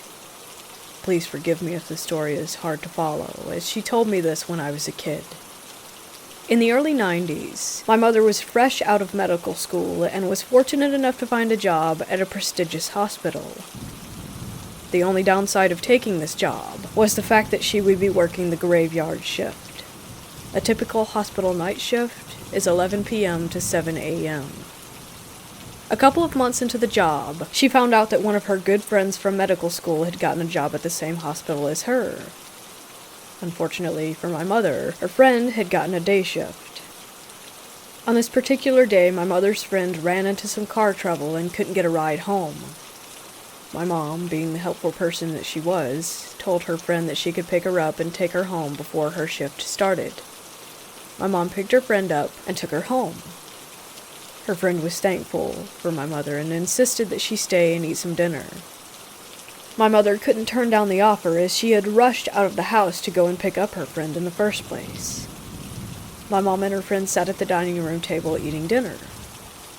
In front of the table in the family room was a large fish tank. Looking at the tank, my mother noticed that all of the fish were pressed up against one side of it. She wasn't really bothered by this, but asked her friend, "Did you forget to feed your fish today?" "Why?" "All your fish are out and pressed against one side of the tank." My mother's friend looked at the tank and laughed. "Maybe it's my uncle. The fish would do that when he would look through one end of the glass." "I thought you mentioned to me that your uncle had passed away when you were in medical school?" "Yeah, sometimes I think he's just standing there looking at the fish, or maybe I'm losing it." They both laughed it off and finished dinner. My mother thanked her friend for dinner and left to make it to work on time. My mother was less than a mile away from work when she saw blue lights in her rearview mirror. She thought to herself, was I speeding? Did I forget to signal? Did I accidentally run a stop sign? All of this ran through her mind as she pulled over. The police officer came out to the car and up to the driver's side window. He shined the flashlight in my mother's eyes and asked for her license and registration. And then, the usual, "Do you know why I pulled you over tonight?" "No, sir." "Well, the person in the passenger seat is jumping around and clearly isn't wearing a seatbelt." "How can that be?" My mom confusingly looked over to the passenger seat, and of course, the seat was empty. The officer shined his flashlight into the car and froze. My mom turned to look at the officer, who was visibly shaken and pale.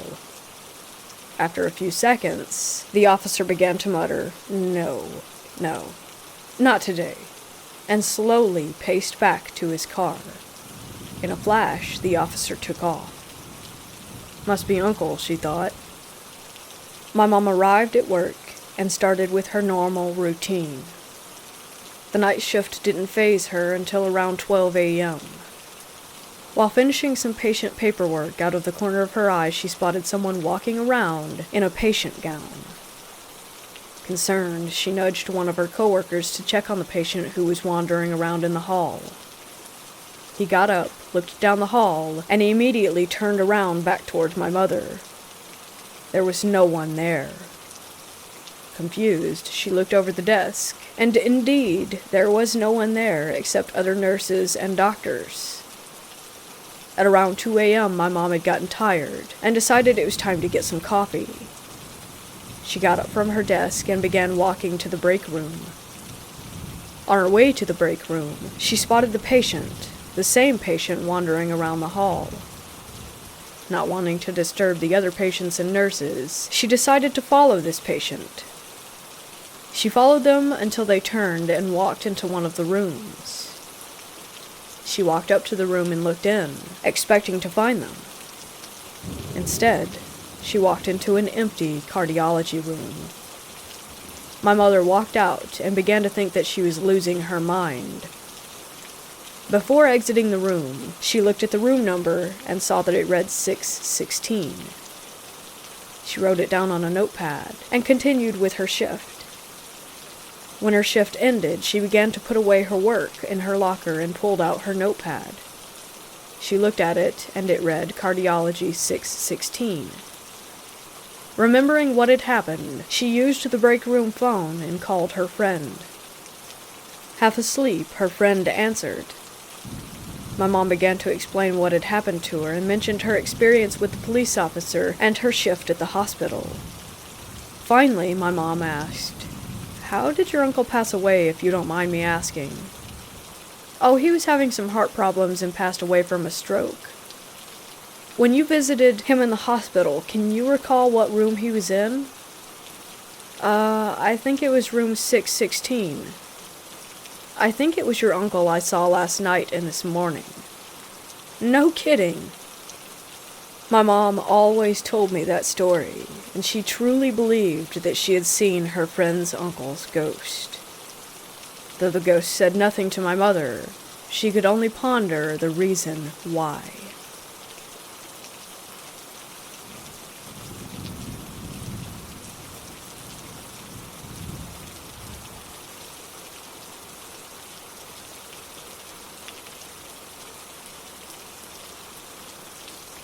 I was a sergeant in the U.S. Army and getting out from the military when President Bush ordered more troops into Iraq in 2003.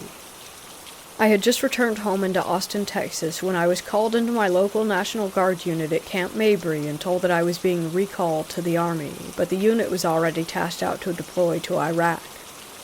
I was not part of their unit yet, so the commander offered to give me a waiver to deploy with a government contractor, Halliburton, in Houston. I knew that I would make more money as a contractor, so I took the offer. Not long after arriving in Kuwait at Camp Doha, I began working with the operations team overseeing logistics affairs.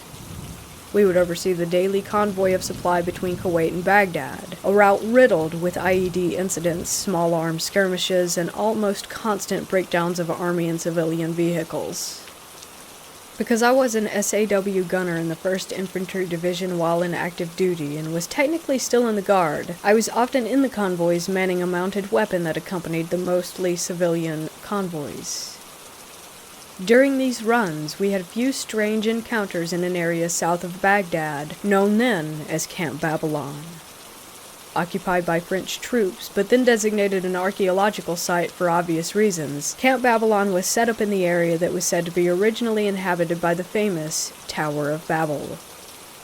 Indeed, there were ruins there that did look like a massive structure once stood at that spot.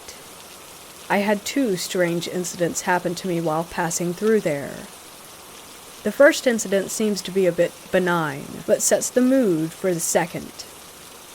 We were passing through Camp Babylon in the afternoon one day when our convoy took small arms fire. The SOP at the time, standard operating procedure, was to stop the convoy and return fire. This was because in the past, such incidents ended up being a long gunman attempting to scare the convoy into running into IEDs on the road. Because of this, the standard operating procedure changed to stop the convoy, dismount, and return fire. While engineers looked for explosive devices on the road, we scanned the horizon for enemies. Nothing. They most likely fled immediately. However, the ruins around Camp Babylon were alive with shadow figures that seemed to move about the area. Several times we would spot the figures, but they would instantly disappear. A contractor lying beside me with his weapon commented how odd that we were in the shadow of Babel and fighting the supernatural. I didn't respond, but knew that he was a 32nd degree Mason who was really into the arcane aspects of Babylon, etc. I didn't feel at the time that much was supernatural, but certainly did see the shadowy and bizarrely small figures dart about the structures. Once the road was deemed clear, we continued on to Baghdad. The second incident occurred about a month later. At this point, the weather in southern Iraq and Kuwait had turned quite cold at night. During this encounter, we had just completed the supply run to Baghdad and were returning back to Camp Doha in Kuwait when a vehicle in our convoy broke down. Once again, we found ourselves right at Camp Babylon. While the army mechanics took a look at the vehicle and the rest of us took up fighting positions around the area, strange things began to occur. It started with a strange light bobbing in the desert. Thinking it was a person with a flashlight, we used night vision goggles to watch. It was simply a glowing ball of light moving toward a set of ruins. After initial contact with the light, a few of us had moved forward away from the convoy to see what the source was. After seeing it was self-contained and not a person, we were a bit alarmed. Then we all heard a sound that I will never forget. A long wailing began from one of the ruined structures and foundations not far away. It sounded like a woman in agony mixed with loneliness. On and on the sounds went while we huddled in the cold and dark, wondering what the hell we were listening to. With our night vision goggles equipped, we used our flashlights to spot the ruins. If you've ever done this, you'll know that a normal flashlight with NVGs looks like a massive beam of light. We scoured the area, but no source of the wails or the ball of light were seen. About this time we were told via radio that the vehicle was repaired and ready to roll, so we decided to return to the convoy. I was slinging my SAW over my shoulder when I noticed my contractor partner was staring at the ruins in horror. He was frozen. I shook him and he snapped out of his stupor, quickly leaving the area with the rest of us. Once we were back at the camp and it was pleasantly daylight the following morning, several of us were chatting about the encounter at Camp Babylon before our daily operations briefing. It was then that I remembered the terrified expression on the face of the contractor. So I asked him about it. He was still obviously traumatized by the event, but managed to explain that as we were leaving our position on the sandy hill, he saw a tall, black figure standing beside the ruins. It was watching us as we were looking for it. He said that he felt an instant wave of despair hit him and thought that he was going to die. He didn't even remember leaving the area. His next memory was in the Humvee, headed back to Kuwait. I now write non-fiction books about haunted places for Llewellyn Publishing and have visited hundreds of reputedly haunted spots.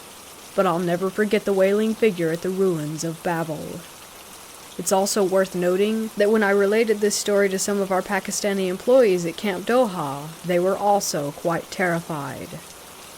One of them, a translator we called Ardi, said that we had encountered a jinn, or a damned spirit, and that we were lucky to be able to tell the tale.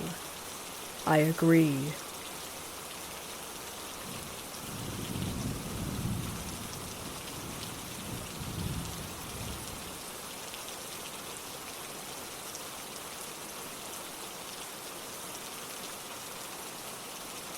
Last year, I was living in a small mountain town in central southern Colorado in the Rio Grande National Forest. Super small town. Ute natives were tragically killed in the whole area. I don't usually get creepy vibes when I'm there, but it's definitely weird in many ways. I was in my car at 2 a.m. with a friend. We were parked outside our house looking down the road with the only streetlight across the street lighting up the area.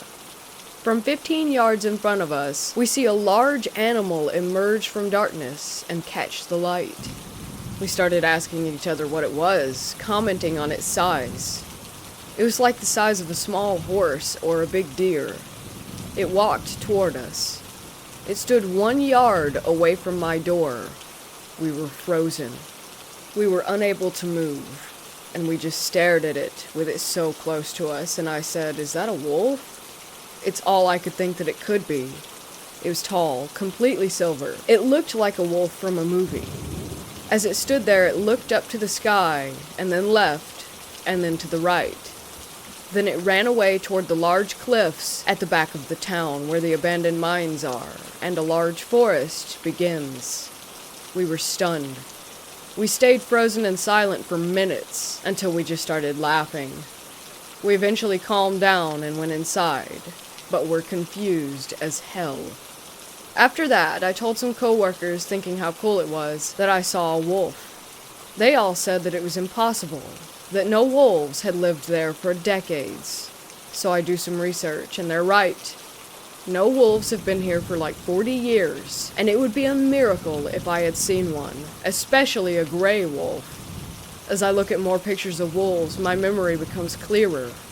What I saw was too tall and silver to even be a gray wolf. My friend and I have not forgotten one detail of this story.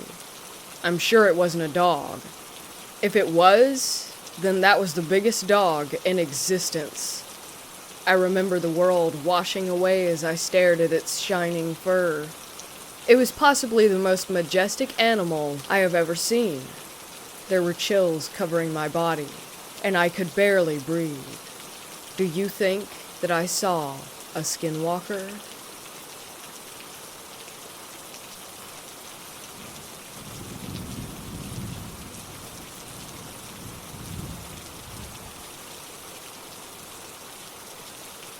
One night, I was working a night shift in a refinery.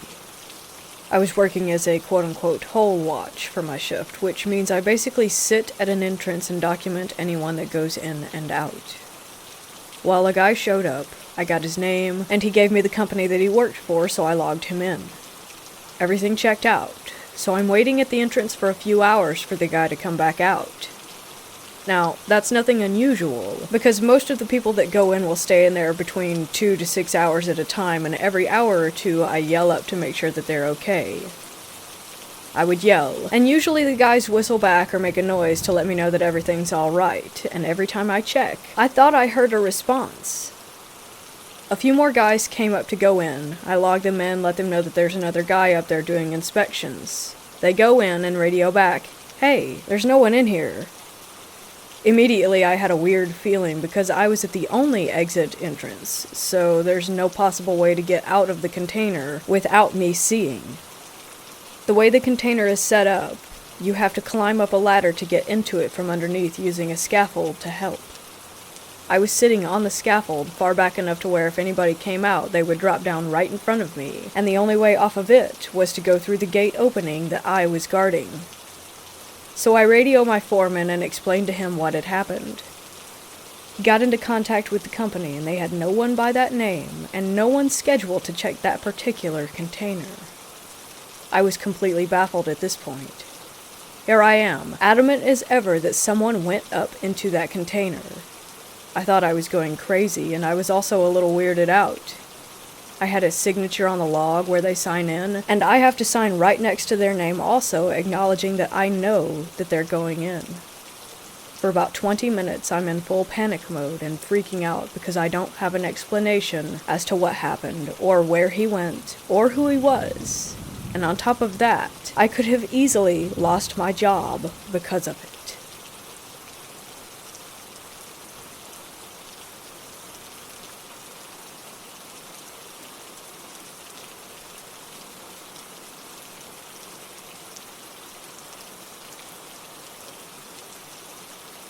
I was at Fort Sill for basic training. Every night we took turns doing the fire guard. It's basically where 2 soldiers rotate every hour to watch the door and make sure that everyone stays in bed. There were 4 barracks bays. Ours, the female bay, was upstairs and across the hall from a male bay, but we used separate stairwells. So us females and drill sergeants were the only ones using this center stairwell. The drill sergeants would come up to check on us periodically. The doors were heavy and loud. We could clearly hear when they went into the bay across the hall. Every now and then, we would hear footsteps come all the way up the stairs and stop. Neither of the doors would be open, and we'd never hear them go back down. We even heard objects rolling down the stairs. You could hear them hitting every individual step as they went down. It was so scary. After lights out, everyone had to stay in bed. We had to let the fire guard know if we were going to be getting up to go to the bathroom, and no showering was allowed after that time.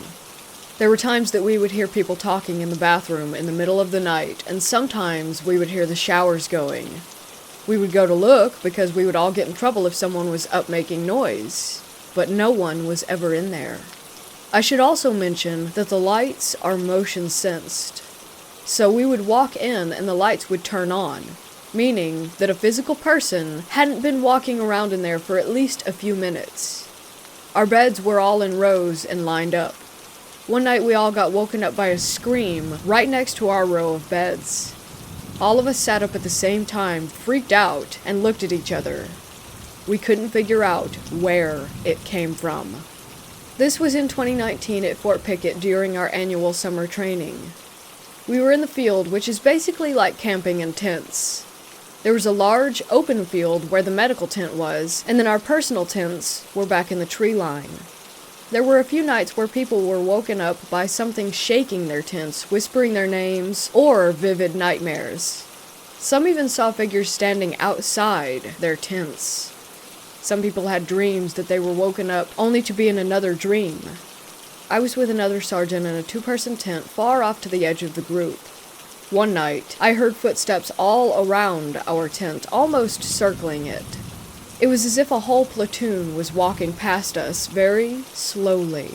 But our medical area was so far away from all of the other training areas, and as far as I knew, no one was out training at 2 a.m. Period. This last one happened at Fort Indian Town Gap. My ex used to tell me while he was sleeping that he saw a man or figure standing next to the bed or in the corners of the room. He often saw a man with a mustache, specifically. I don't know who that could have been, but anyway, fast forward to another annual training and we had some free time one day, so most of us decided to go back and take a nap in the barracks. The girl in the bunk next to me was asleep for about an hour when she woke up and asked me if she had been screaming. I said, "No, you didn't say anything the whole time, you were just asleep."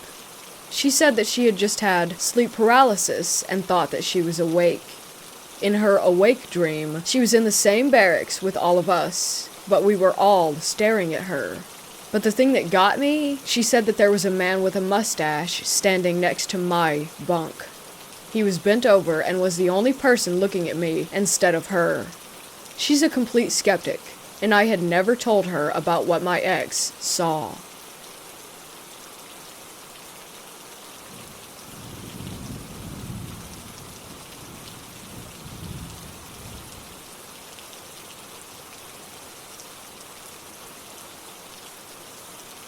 I work in a pharmacy that's located inside a nursing home, and I've been working there for the past 4 years. Just a note to mention, I've had many prior paranormal experiences in my life, but this is still ongoing. I've always felt a presence since the first week that I started, but it was never anything that made me feel threatened. Things didn't really start happening until last year, when I was talking to my coworkers about feeling a presence, and asking if that was something that they had experienced as well. The day after I had a conversation with my coworker, I was working a night shift. On our night shifts, there's only one technician and a pharmacist. I was sitting at the back counter on my computer when I thought that I had seen someone come through the door. We're usually not busy at night, but there is the odd time when one of the nurses will come down for a bag of chips or a pop. I got up from where I was seated and walked over to where our cash register was, and from there you can see the pop coolers and the chip racks. I couldn't see anyone, so I left and walked back and forth looking down the aisles. Nobody was there. I asked my coworker if he had seen anyone come in, and he said no, but I was 99.9% sure that someone had walked through that door. I didn't think much of it. It was late, and I decided that I was probably just tired. I sat back down in my chair and started filling prescriptions.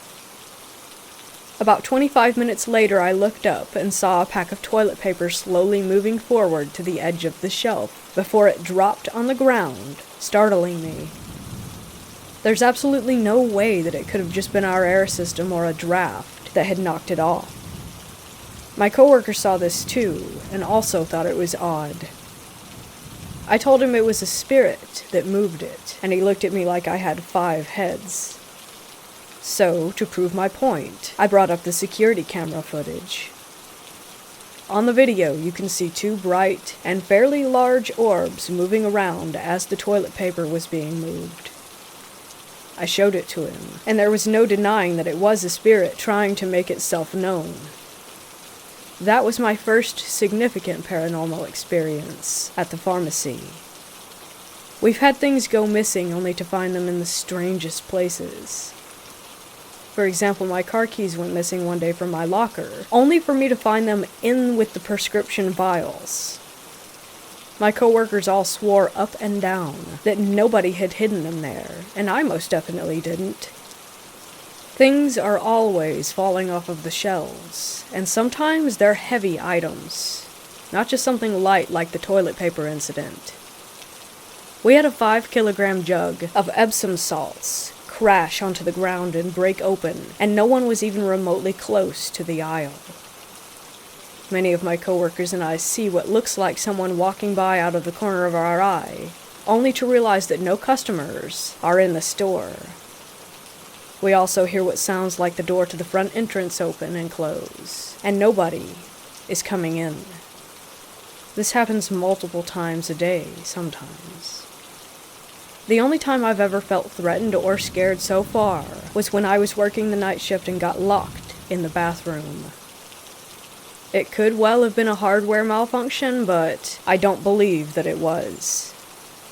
The handle locked from the inside, and I don't normally lock it anyways. I did my business, flushed the toilet, and washed my hands. I went to exit the seemingly unlocked door and felt that it was being held shut from the other side. I figured it was just my coworker messing with me, so I started yelling his name, and that it wasn't very funny, and to let me out. The handle started moving as if someone was on the other side, wiggling it. I yelled again for my coworker, and he must have finally heard me because I could hear his footsteps. He asked what was wrong, and then pulled the door open with ease.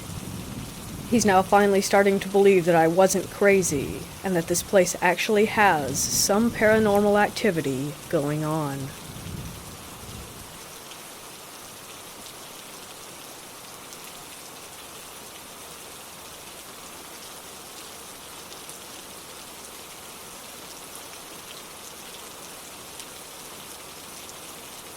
The desert is a scary place for me now.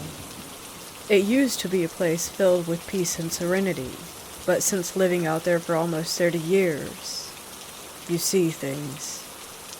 This occurrence took place in the high desert of California in the early 1990s. The whole town was once all military. There's a military plant there and a prison, and the streets to this day consist of numbers and letters, for example, Avenue O and 178th Street. You always heard stories of people missing and underground tunnels confirmed. In fact, a friend of mine kept getting a draft coming from his closet in his childhood home. Later, after he grew up, he checked it out and found an opening to one of these such tunnels.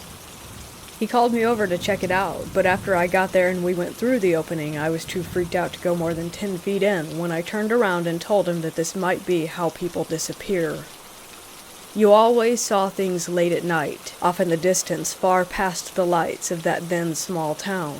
Strange, glowing, different colored lights that would move around low or zigzag, then shoot straight up. We saw things in the sky, just stuff you never talked about. Life was pretty carefree back then.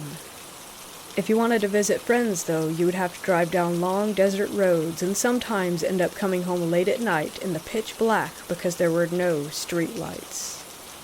I recall coming home late one such night with my boyfriend at the time and another friend, and we pulled over for some reason. Something compelled me to get out of the car and look up at the stars. We were in the middle of nowhere, but we could hear what sounded like machinery and muffled clanks like metal. We all started looking around but didn't see anything. Just then, we felt a vibration under our feet. I crouched down on the street to put my ear to the ground. It was coming from under us. We all listened intently and heard far down voices, but couldn't make out what was being said. We stood up and were discussing what it might have been when we saw a small red light on the horizon, and it was getting closer. We piled into the car and got out of Dodge. We only told a few friends, and they said that they had experienced the same thing. A year later, I told a friend that I started a small hauling business. Still, there was a big job, so I needed to borrow a trailer. He said he had a few that I could use, so I should come out to his property to check them out. It was just starting to get dark when he pulled out his new toy. It was a pair of military-grade night vision binoculars.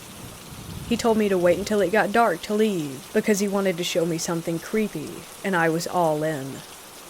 Later we walked towards the back of his property, looking out at nothing, no lights, no roads, nothing but a barren desert.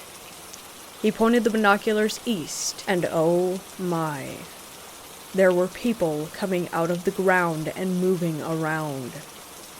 I said, "What the hell am I looking at?" And he told me that his family called them ground dwellers, and that they are located in various parts of the desert. It gave me the heebie-jeebies. Needless to say, I never went to his house after dark again. At one point in my life, I lived in a mobile home park a little past Avenue F. There was a massive treehouse in my yard that was left by a former tenant. The only way to get up into it was through a hole cut in the floor with a door on it, and under that was a rope ladder. One night I was sitting on the porch drinking a cup of tea when I heard something move up in the treehouse, and then a head popped up. It was a lady and her husband hiding. Clearly, I thought they were on drugs. I told them to come down from there, but they both refused. It wasn't until I threatened to call the authorities did they cautiously comply, looking all around, not wanting to be seen. By now, there's a small group of my friends and nosy neighbors gathering around. I saw that she was terrified by something, so I asked them to come in. I made them something to eat and waited for her to calm down. Then the lady reached in her bag and pulled out some papers.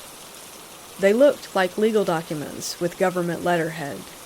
There were drawings and schematics, and some of them even had embossed seals. I couldn't help but notice that they had water and smoke damage, and a few of them were burnt on the edges. She told me that they were checking out this place off of Barrel Springs Road, where there were 2 or 3 cinder block structures. I knew them well. A few years back I happened upon that place, and a black truck rushed down to greet me with guns drawn. She said the same thing happened to her, but she was in one of the structures, so she grabbed some things, and she and her husband ran. I went over these pages, and felt very uneasy reading them, like this was stuff that people get killed over if it got out. Stupidly, I said, "Why don't you just simply give them back?" She said that they had been running, and everywhere they stopped, a black car or van with government or no plates showed up with darkened windows and would just sit there watching them. Well, I really didn't want to get too involved, especially after reading what I did think was way too big for a little old me. I will take what I saw to my death, so I packed them lunch and told them that they could sleep in the treehouse for the night. They did, but they were gone early the next morning before I woke up. After that, we started seeing black vans parked on our lonely road facing the house. At one point, I even walked up to them, but they took off as soon as I knocked on their blacked-out driver's door window. Lots of unexplained things happened out there in the desert that you don't see much of now. I think because there are more lights and people, well-lit towns, and camera phones pointing everywhere. There weren't cell phones to call for help back then. I remember one time a few years later, it was a fun day with some of my friends.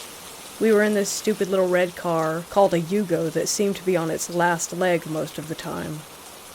My friend's uncle told him that there was a whole abandoned town far west of the Mojave Desert, and that there were things just left there all over the place. We were so dumb. It took us a long time to get out there, and if you asked me to try and find out how now, I don't know if I could. I wasn't driving. Thinking we were lost a few times, we started seeing things. A carnival ticket booth on a trailer, broken tractors and furniture, little shacks here and there, and empty water bottles all over the place. There wasn't a livable house or store or place of business for many, many miles. I wondered how anyone could even survive in a place like this, and then we saw it. It was a long and looked like single-wide mobile home, if you could ever call it home. It was between 60 to 50 feet long, and it was raised with the siding going all the way to the ground. It looked like something from a horror movie. It had several windows down the length of the house. Some of the windows had old frayed curtains still hung up and blowing in the desert breeze. There were open sections of missing siding, exposing the darkness underneath the structure big enough to step or crawl through. There were old, dusty cars with their doors and trunks open, trash and open cans all over, and a small fire pit in the middle of all of this. His girlfriend and I saw people that seemed to not be wearing any clothes that we could make out, but their bodies were skinny and didn't move like ours. They were inside that house and were watching us from the windows and from the open spaces underneath. They were following us, and as we slowly drove past, they went from window to window and open space to open space underneath. They were almost inhuman, and had big eyes and pale skin. Too pale for the desert. My friend the driver pulled up next to the fire pit, and despite us screaming to go, go, go, he turned off the car. His girlfriend began to cry out that we had to leave then and now. He didn't see what we saw. He said, "Stop, babe, this stuff is so cool." Oh my God, I wanted to punch him in the face. We both kept looking at the people watching us while begging him to get back in the car and drive. He picked up a long bone off the ground and started to push the soot around the fire pit and said, "Hey, it looks like somebody cooked a dog." Just then he looked up. His girlfriend leaned over to the driver's seat and grabbed his jacket in an attempt to pull him back into the car when he finally saw what we were seeing and said, "Oh shit." That thing hiding under the house was swaying back and forth. His hands were on both sides of the opening, and he was staring at us almost with the intent to lunge. He tried to start the car, but it failed. Thinking that this was my end, that I was about to be eaten in the desert, I began to beat on the back of his seat, screaming, "Please, God, start." After 3 tries, it finally did. We tore out of there, leaving a huge cloud of dust. We pulled over far from that location and tried to compose ourselves. Never again. We didn't talk about what we saw after that. I think that we were in disbelief that it had even happened. There were so many crazy things that occurred in the desert back in those days. Too many to even come close to tell you. I know that there are things that we do not, or maybe will never, understand. I also know that there are more eyes now paying attention, so I don't think it will be too much longer before we all know the truth.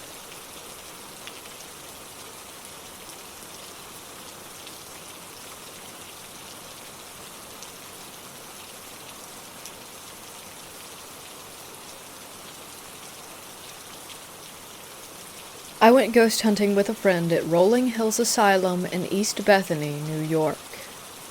The whole operation of ghost hunting at this place is actually pretty interesting.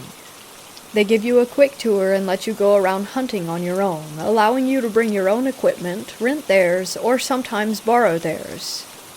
Now, there is a fairly large amount of people, but plenty of ground to cover, so it was rare to be bunched up too much. But we always kept in mind others when investigating on our own. Primarily, the equipment that I was using was pretty mundane.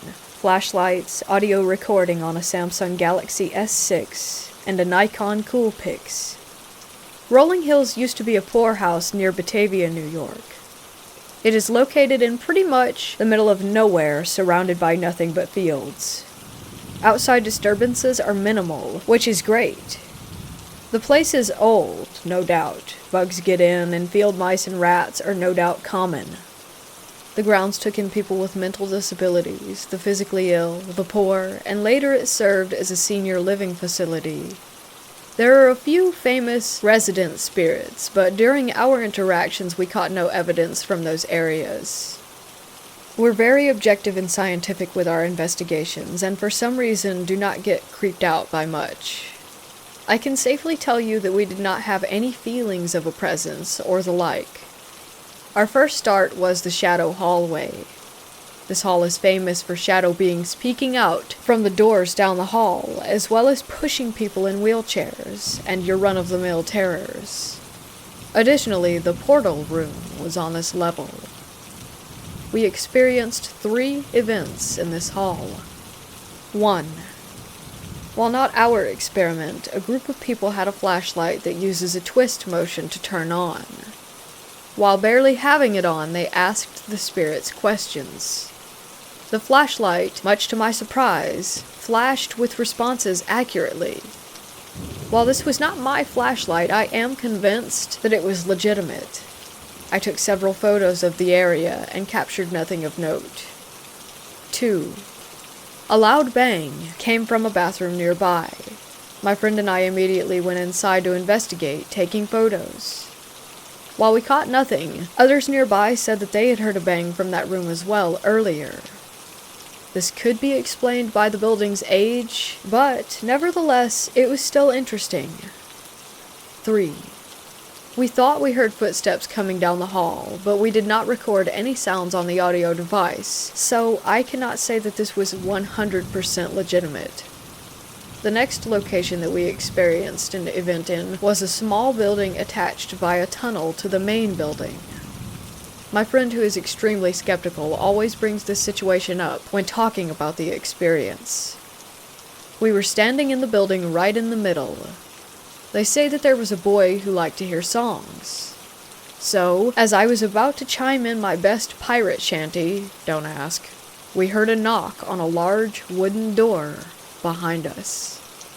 Okay, I know that you're probably thinking that someone was on the other side of that door. Well, that door is out in the field, and we were extremely quiet in that room. There was no window for someone in the next room to look through. The door was a large, sliding wooden door that was sealed. He thinks it was the best experience there. Shortly after the door knock, something made a noise almost like an object falling on the opposite side of the room. While my friend investigated the door, I investigated the noises across the room. There were no people anywhere near us at that time, but something could have fallen. The rest of the building was fairly tame, and I enjoyed the experience. I may go sometime again, but next time shell out the cash to make it a private event. I am far too worried about individuals ruining evidence, or worse, causing false positives.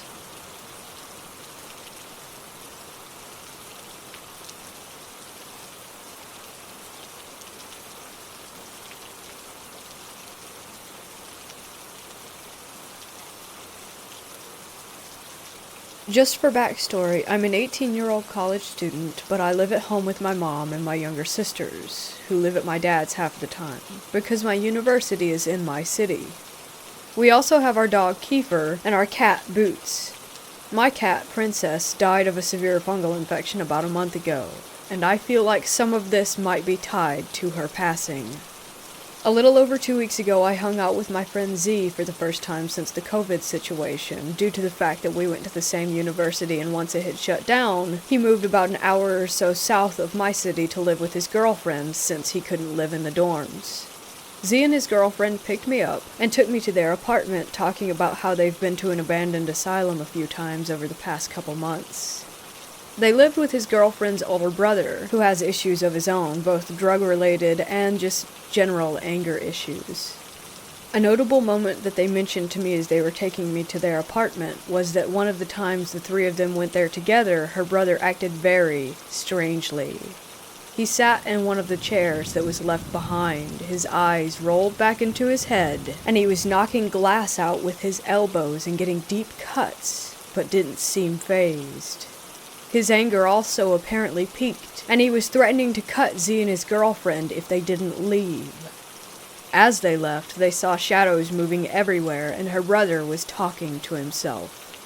Over the passing days, her brother would talk about demons and would yell about wanting to go back there. He broke into the room Z and his girlfriend slept in when it was locked. He was dragging a knife along the walls, growling, and would scream about these demons. When Z was telling me this, I could tell he was being serious. He looked scared to even tell the story.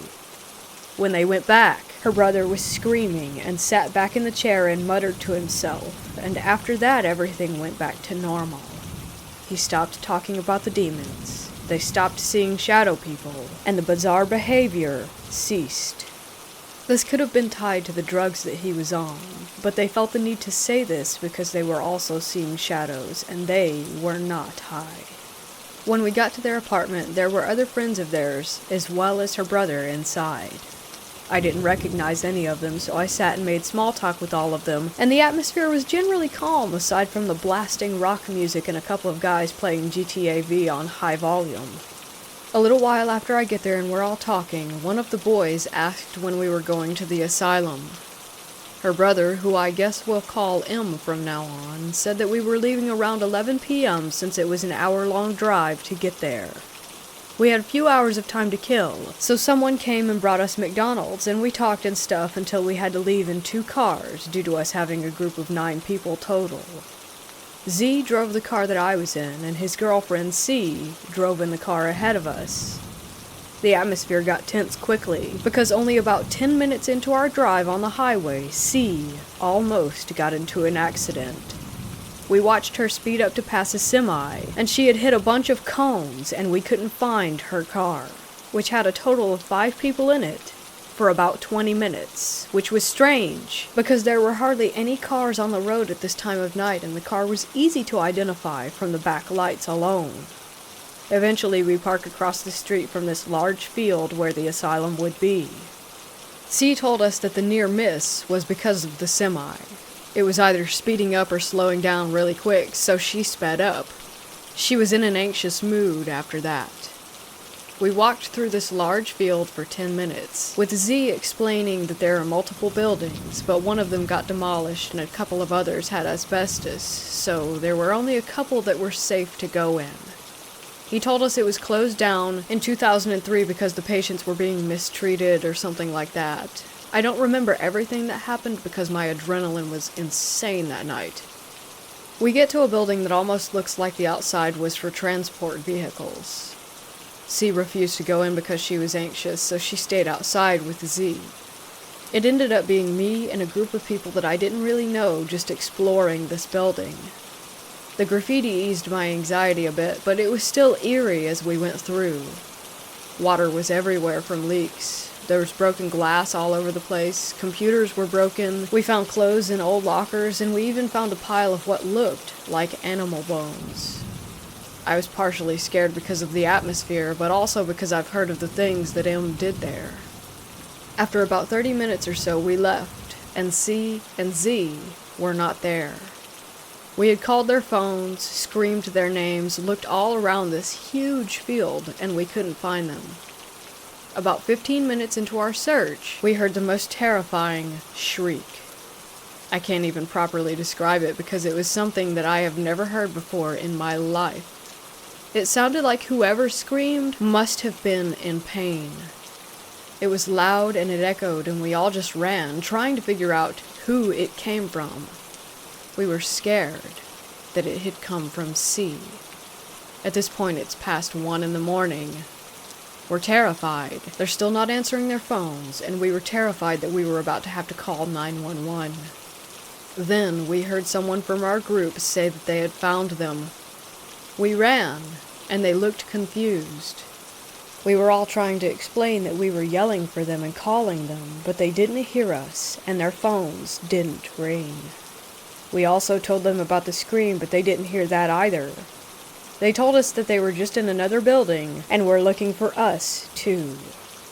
I spent the car ride on the way back to the apartment trying to explain the scream to him, because he was acting like he thought we were just joking. I think he believes now, though, because now it was just us talking about it, not a bunch of people at once. The next day I'm back at my own home, and things are pretty well back to normal. The only bruise that I had was from Z's teething puppy. Over the next few days, more and more bruises were appearing everywhere on my body, the oddest one being in the shape of a V on my forearm. I have never had that happen before, especially because it was so large that it nearly wrapped around my arm, and it was a perfect V. The other bruises were just all over my legs and arms, and are still appearing to this day. Last week, as I was settling in to go to bed, I was cuddling Boots and watching TV when I heard what sounded like a cat screaming from upstairs. I was on the couch downstairs. It was around 1 a.m., and it scared me even more because Boots was next to me and also turned his head in the direction of the sound. Our dog is a Husky and German Shepherd mix, and couldn't make that noise either. The next day I talked to my mom about it, and she told me that she hadn't heard a thing. A couple days later, my mom and I were in the living room with the cat and dog when we heard the stairs creak. They creak whenever someone is on them, but you can tell who is on them by how loud they are, if that makes sense. We looked in that direction because it sounded like a cat was coming down the stairs, but nothing was there. Boots was right next to me, and Kiefer was on the couch. My sisters weren't home either. My mom told me that I should take comfort in the fact that it's probably Princess trying to let us know she's here with us. But ever since I went to the asylum, I've been really freaked out.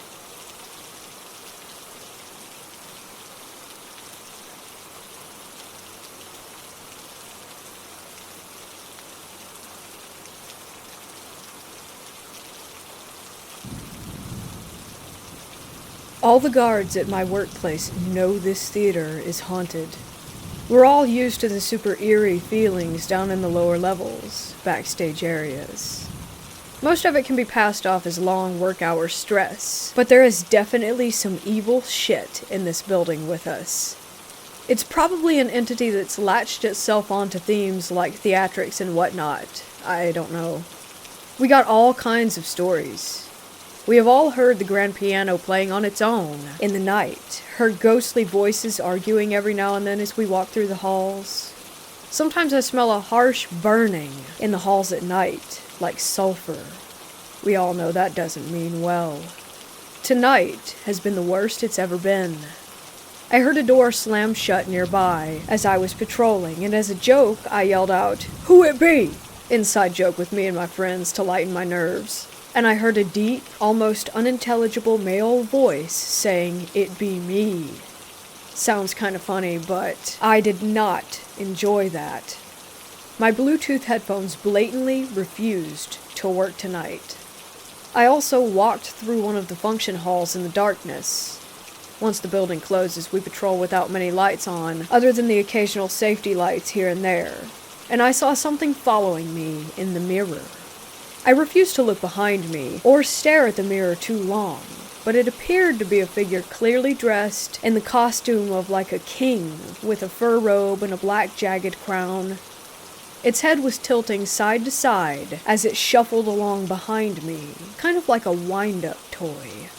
It moved so soundlessly that I was pretty startled by it. I couldn't feel my legs out of dread, so I didn't even stop walking. I just stopped looking immediately, and calmly kept the same pace on my way out of the room, pretending to see nothing. I think this is happening due to the current performance of a really old and famous play called Faust. A very famous actor died performing it here in Melbourne a long time ago in another theater nearby, and his ghost allegedly haunts the theater to this day. It's not far down the road from our theater. There is also a secret warehouse on the site, the location of which, for obvious reasons, we do not share with the public. But this warehouse is basically a storage room full of really old and valuable artifacts that have to do with early modern theater and music. Authentic historical pieces like 18th century instruments and old chests and trunks that belong to people of fame. One-of-a-kind tapes recorded by famous rock and blues musicians, old stage set models, some dating back all the way to the 1800s. It's crazy. I know for a fact that some of these old artifacts bring with them the presence of beings potentially even older than they are. You couldn't pay me to open some of these creepy-looking trunks. Safe to say, I'm glad I'm casual now and no longer work full-time. I've been working here for almost a year. It's hands down the most haunting place that I have ever experienced.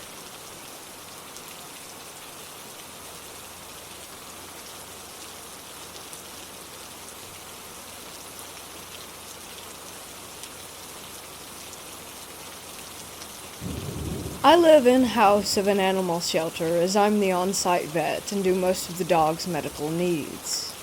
We're a non-profit organization, so the majority of our money comes from adoptions, but we are also located out in the middle of the desert with about 20 acres, give or take a couple of acres. I started working here last month, and I have had so many strange occurrences during my nighttime walkthroughs. Living on site means that I room and board here, and typically you get rats and squirrels, small vermin who will poop and agitate the animals.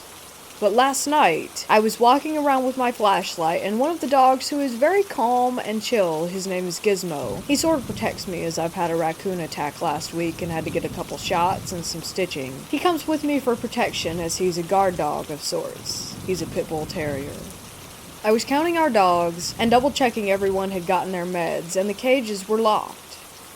I got to the back where trucks can pull in and go out onto the open lot and see what I assumed was a very large dog. I thought that it was one of our big dogs that got out of his pen, so I approached it. But Gizmo started growling and whimpering and pulling back. I flashed my light, and the dog was hunched over still. I pulled Gizmo and he wouldn't budge. I walk over to the kennel where I thought the dog had escaped, but the fuzzball was in his pen. I flash the light in the direction of the dog again, thinking that it's a stray, and see it standing on its hind legs. I don't think anything of it, but that it's a big dog, and that it'll tear Gizmo to pieces, so I release him from my waist leash, and he takes off back to the gate, and sits there whimpering and barking still. I turn to look back at the dog, or thing, and keep my light shining, and get my phone out and have 911 ready to dial. That thing stood tall on its two hind legs, and honestly, I was probably stupid to go closer. I got closer, but it started running away on its two hind legs, and it just sent chills down my spine. Gizmo came back to me and started pulling me away. As I closed and locked the fence, I felt like it was out there again, and so I walked back quick to my room and let Gizmo sleep with me. My boss told me it's my mind playing tricks, but I didn't tell her Gizmo saw and felt the presence as well.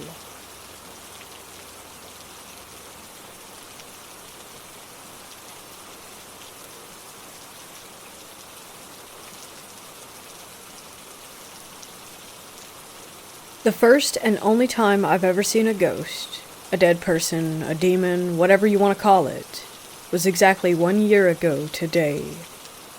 I had just gotten my bachelor after 3 years of studying social welfare and was now working at a group home for teens with substance use problems.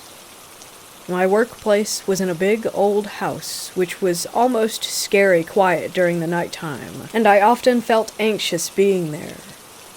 Don't get me wrong, I really enjoyed the job and spending time with the teens, but working nights scared the crap out of me. I usually started my shift around 8 p.m. Around that time we often made dinner. I helped out with homework, and we talked for hours dealing with all sorts of issues until I went to bed, usually around 1 a.m., and this was one of those days. I fell asleep at 1:30, woke up 2 hours later like I usually do to get a glass of water. I walked down the stairs, entered the common room, and then walked by a big window in the living room. I looked up at the gray, cloudy sky when I saw death hanging in a tree. Brown, rotten flesh in the shape of a face. I rubbed my eyes, and then looked again, and the flesh was still there. I couldn't move, breathe, or blink my eyes for a few seconds. I was absolutely terrified. After a while, I found the strength to move my legs, and walked into the office again. I locked the door and sat there all night, and when the sun finally peeked out, I managed to move my legs to go and look out the window again. There was no rotten flesh this time, just a normal tree with green leaves. A few days later after this incident, I told my boss that I didn't want to work night shifts anymore since the lack of sleep. I didn't want to tell her the real reason, since she would probably think that I was mad. Maybe I was. And what if this was just a nightmare? Probably. But what if it wasn't?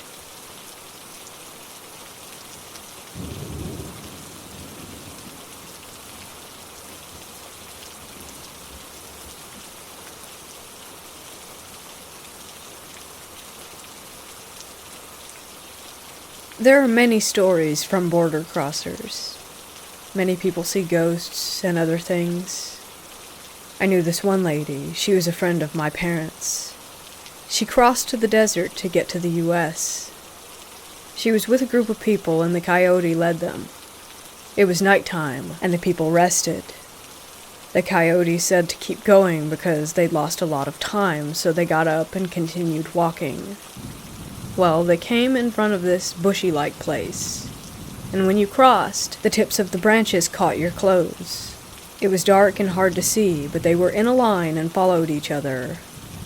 The lady I know was tired from walking just like everyone else was, but she said there was this old man next to her who complained about how he was in pain and just too tired to continue. Soon they passed by this trench. It was so dark that you couldn't see how far down it was before it stopped. They walked next to the trench, and the old lady told me that the bushes kept scratching her face and getting at her clothing. The lady then said that she turned around to look at the old man next to her and saw that he had tripped and fallen down in the trench, but he didn't make any noise. The lady got scared and panicked. She told her husband, and the husband told the coyote to stop, that a man fell in the ditch. The coyote had a flashlight, and he shined it down into the trench, and it wasn't that deep. He went down with the flashlight, but he didn't see any man. The lady told her husband that she knew he was there. She said that he fell right in front of her. The coyote was getting impatient. He looked everywhere, but still couldn't see anyone. He never found the man, and obviously he couldn't have made it very far in such a short amount of time. I guess he thought that she was lying or something, and decided to keep on moving. Soon they crossed the desert safely and all. The lady said that she thought it was weird how he fell. She said that it was a trip, but it was like he was sinking in his fall. She asked the others if they had seen him fall, and they all said no. The lady never saw that old man in the group after that. I don't really like this story because it makes me think of what might have taken him. I also heard that there are giant bugs in the desert or something like that. My family visited her house. When she told us this story, I was super scared and kept thinking about it at night. There are many people crossing the desert that have seen dead people walking around and see weird things following them at night.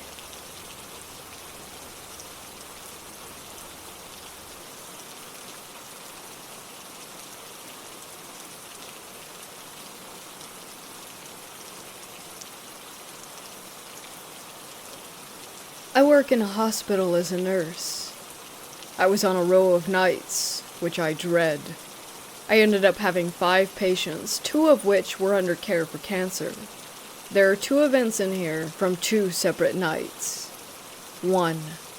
The night started normally as I assessed and passed meds to the patients and did my charting and other night duties, stocking and other stuff. Just around 11 p.m., one of my palliative patients started ringing, complaining that there was a kid running into the room laughing and playing when they should be in bed. I checked the room to make sure that there was no one in there and reassured him that there were no children in the hospital area where we were. I made him comfortable and left the room.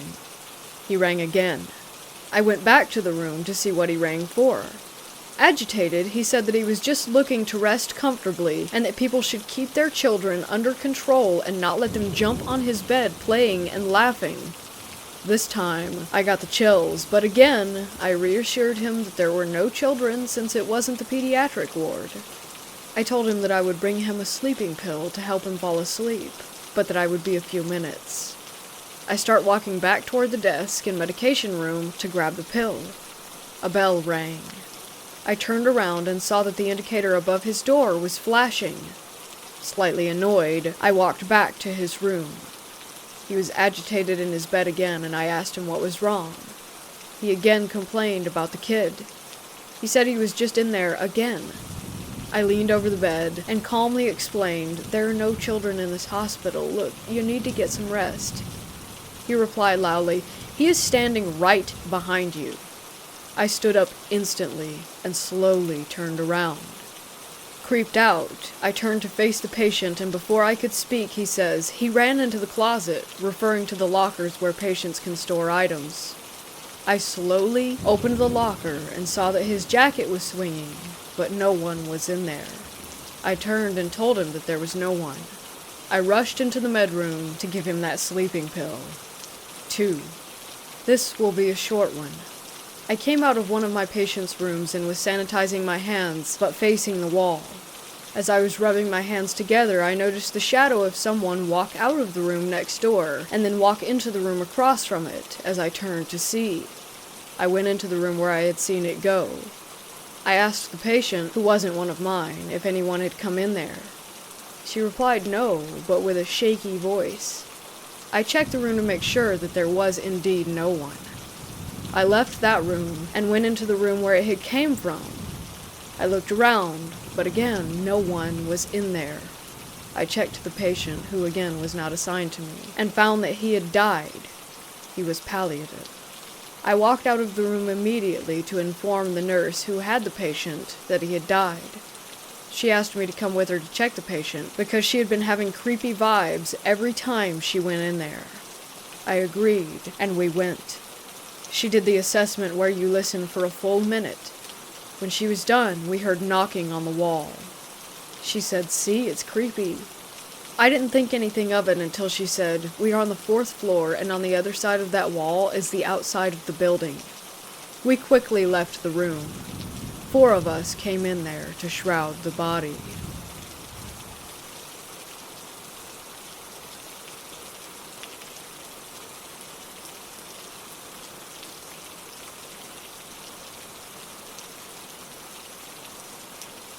My unit in the U.S. Army was deployed to Iraq in April of 2006. We were in Ramadi. It was 123 kilometers or 77 miles outside of Baghdad. I was in a Humvee headed to Baghdad for emergency leave due to a death in my family. It was close to midnight, and the Humvee I was in was with 3 others and a turret gunner. The 2 other Humvees had the same 5 total people, 1 in front, 1 in back. I was without a weapon due to my leave. The Humvee in front stopped hard. We all figured it was a possible IED or VBIED. The team leader in our HV radioed to the lead HV. The convo went along these lines. "What's up? Why did you stop?" "Something flew in front of the HV." "What? Flew in front of the HV?" "Yes. We didn't see anything." And then the third HV piped in, "Does anyone hear that helo?" HV1 replied, "Yes." HV2, our HV, "Yes, but I don't see it." Just then, in the desert off the highway, was a black figure. It looked like a huge bird. It was like smoke was emitting from it, like a blackish, greenish smoke with a bit of blue tinge.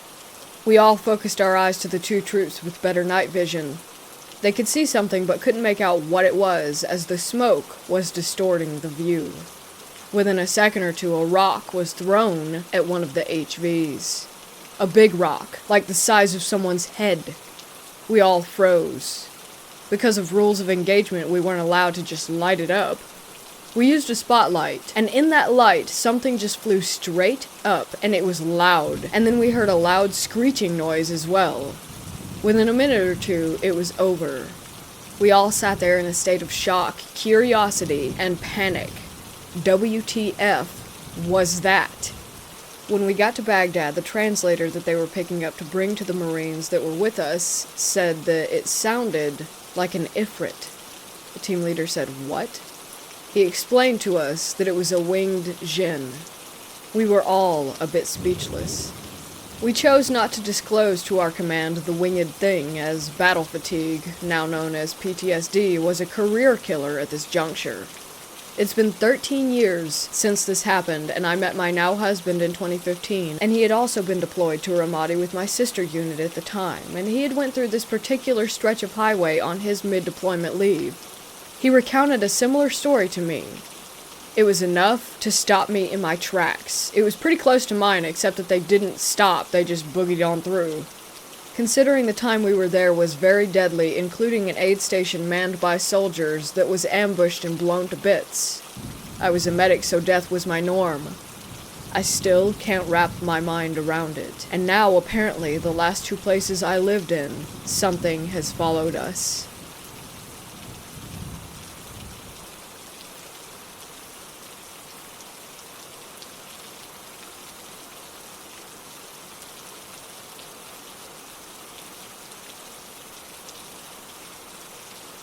This last Halloween, I didn't have many friends. Only 2 at the time who wanted to celebrate together.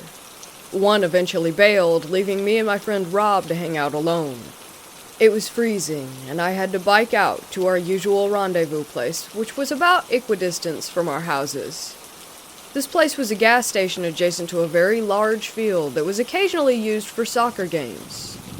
Once we both arrived to the gas station, we went inside, got water and sunflower seeds, and left. Due to the pandemic, we decided not to risk exposure by trick-or-treating, so we went to go walk in this field. It was around 9:30 at night, and pitch black outside. We don't live near any major cities, so our only light was from the moon and the stars. The sky was clear that night, so around 5 minutes in, we became entranced by the stars in the sky. Walking forward with our heads craned back, looking up. This went on for a minute or 2 before we thought we heard shuffling near us. We turned to the right to see a dark figure, lit very dimly by the extraterrestrial light. I'm a rather small person, and Rob isn't too much bigger, so the littlest things normally will put us on edge. But this thing was different. It looked bipedal, though it seemed to be bent over with a near hunched back.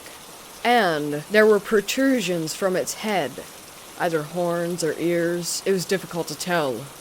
I immediately emitted a short scream and ran to the side toward Rob. I knew he occasionally carried a hunting knife, as he's more of an outback type of person than me.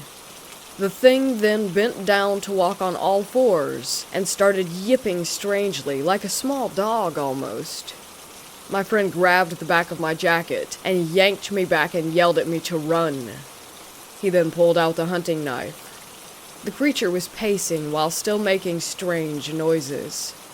It looked like it was about to get closer before Rob threw the knife at the thing and got up to run. He yelled an exasperated "shit" as he started to sprint away. As we ran, I heard a voice repeatedly echo Rob's, also saying "shit." We ran all the way back to the gas station and to where we parked our bikes.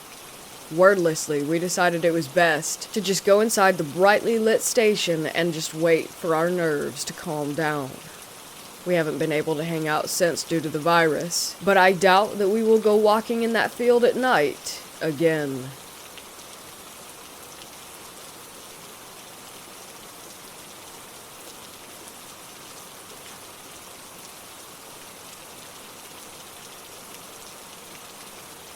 I work at a mental health facility. Strange things happen a lot, like doors closing and opening, seeing things out of the corner of your eye. You know, normal, creepy hospital stuff. Well, I had the creepiest experience. One night about a year ago, I'm working on the adolescent unit, night shift. I just saw something move out of the corner of my eye.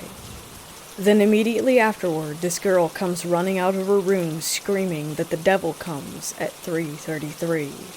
She's just repeating it over and over again.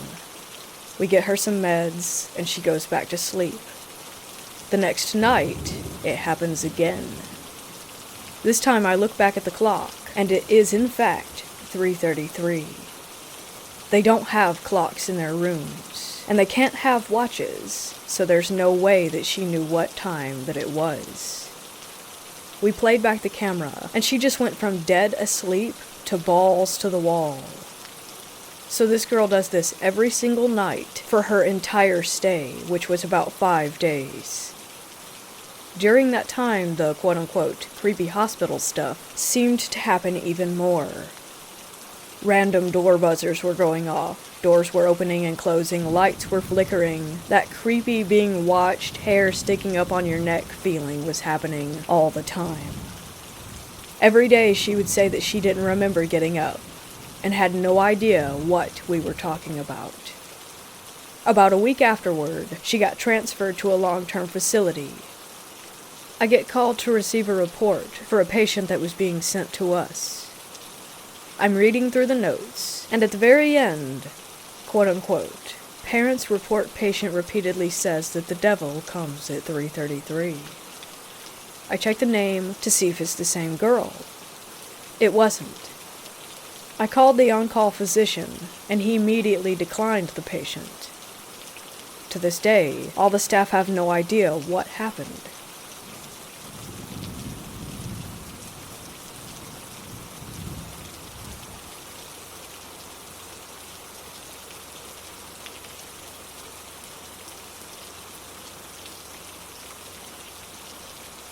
This happened a couple years ago on a friend's property.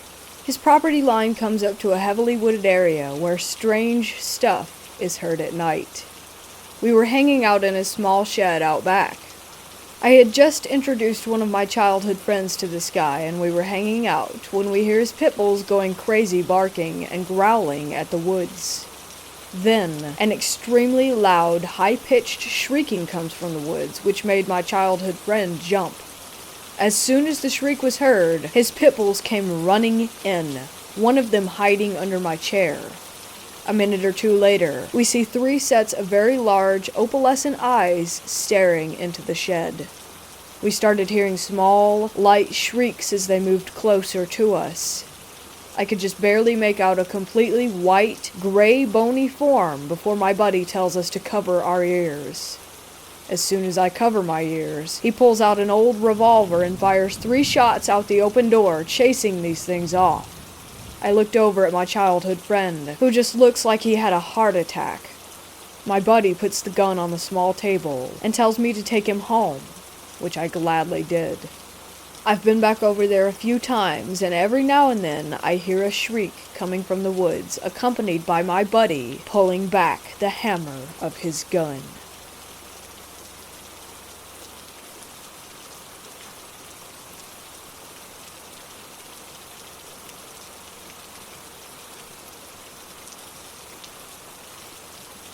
On our way home from a camping trip, my family stopped by the Oak Springs Trilobite site to fossil hunt. If you don't know the southeastern Nevada desert, the attractions are low to moderately traveled, and you will often be one of the only visitors. This site in particular was empty, and we were the only people there. A 1/4-mile trail leads you to a shale deposit where you can sift through for fossils. Shortly after starting out, I heard a man call out conversationally. Not really shouting, but talking loudly enough to communicate with someone a distance away. I was facing west on a south-facing slope, and he sounded like he was down and to the left, closer to me than the highway. I paused and took a look around.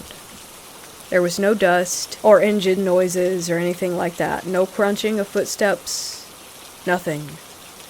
There were flies buzzing about, and I decided that a bug had just buzzed in my ear. A minute later, I heard another man call out, this time up the slope to my right. Probably just another bug. Sounds can get weird in rocky canyons, so it was no biggie. We came upon the site, dug around for about 30 minutes, and found a few unimpressive specimens, so we headed back for the truck. At this point, I had forgotten all about the voices. Driving away, I asked Hubs, "What did you think? Pretty cool?" I'm the rock hound, and never know if he's enjoying my hobby as much as I am. He replied, "Sure, yeah, it was actually pretty cool." Pause. But I kept hearing these voices, and I couldn't tell where they were coming from. He had a face shield up over his ears at the time, making it unlikely that a bug could have possibly buzzed in there. He said that he was hearing them on the way back to the truck, and heard them calling out at least 3 times. Caliente is nearby, and Pioche a ways further, and both towns have histories dating back to ye olde mining days, and Mormon frontiering. There are lots of railroad, gunfight, and native raid stories, and some weird Warren Jeffs type stuff. Not to mention Area 51 being sorta/relatively nearby. Now, we are both atheists and skeptics. We don't believe in ghost stories, and neither of us have ever had a paranormal experience. But this one has us scratching our heads.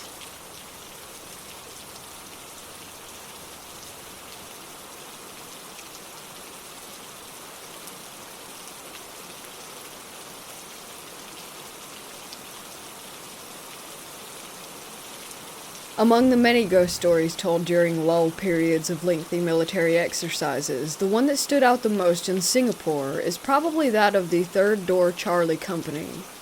In short, it was about how a third door was made to allow the spirit of a recruit who had died a gruesome and mysterious death to leave peacefully.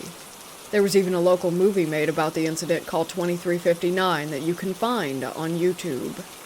I have personally seen this third door, so there's at least some credence to the story.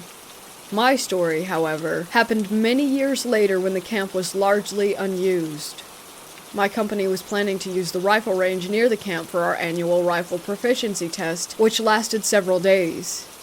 I was selected to be part of a very small advance party that would arrive a few days before the main body. The barracks of the camp were essentially longhouses separated by their respective toilets and laundry areas. My platoon mates and I would occupy one of the longhouses during the night, where we would play cards and tell creepy stories to pass time. It was almost midnight, and I needed to relieve myself. I had just stepped out of the barrack when I noticed that the lights of the toilet belonging to the Charlie Company had suddenly come on. The bright white light cast a clear shadow of a man onto the water point of the laundry area. I froze. There was a voice telling me to investigate, while another told me to go and grab my friends. The shadow didn't seem to budge at all during the entire time that I was observing it. Then I heard my friend calling out for me. This snapped me out of my reverie as I rushed back in and pulled my friends out to show them what I had seen. By then, however, the lights had already gone back off. My friends suggested that it was probably the range warden, which was the only logical explanation. What really puzzled me then was that my friend had called out to me because I had been gone for too long, but yet, in my mind, the whole thing only lasted for a minute or two. The next day, I quizzed the range warden about the incident, and a worried look came over his face as he explained that he was nowhere near the camp the night before. What's more perplexing was that the power to Charlie Company had been cut.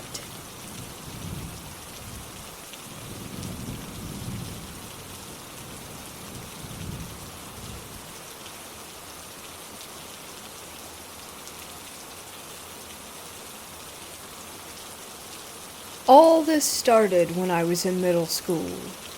I was young and stupid and seriously interested in the paranormal. I grew up in a religious home, and I am still religious. I have no explanation for what happened to me.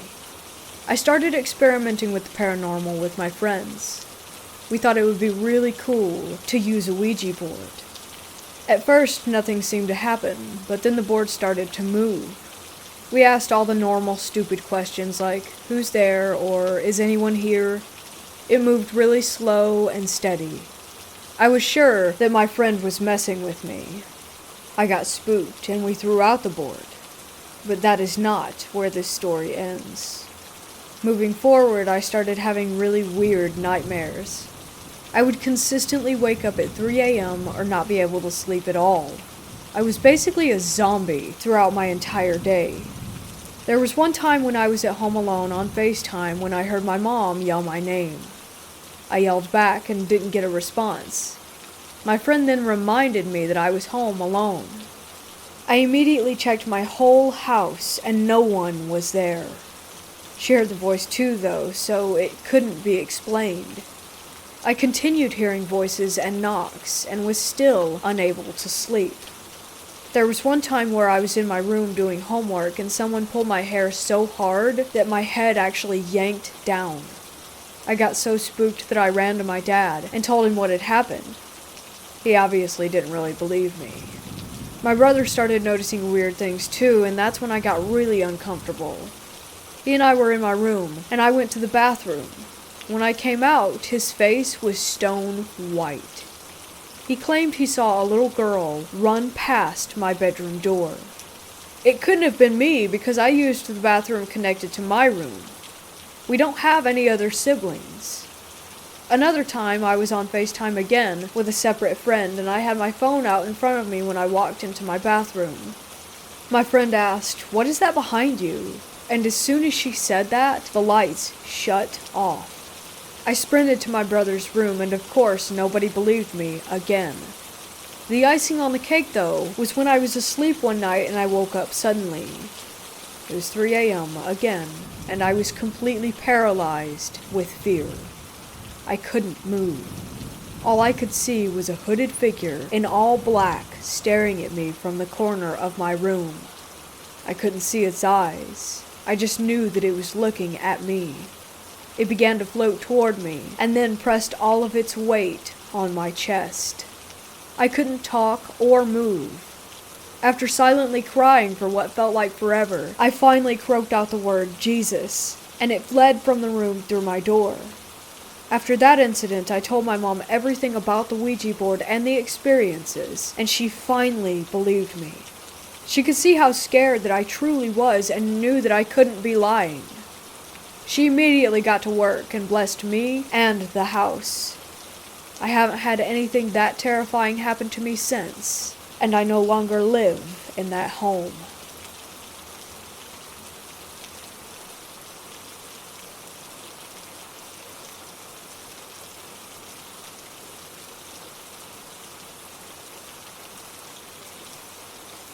I work in a place with 5 floors and a basement.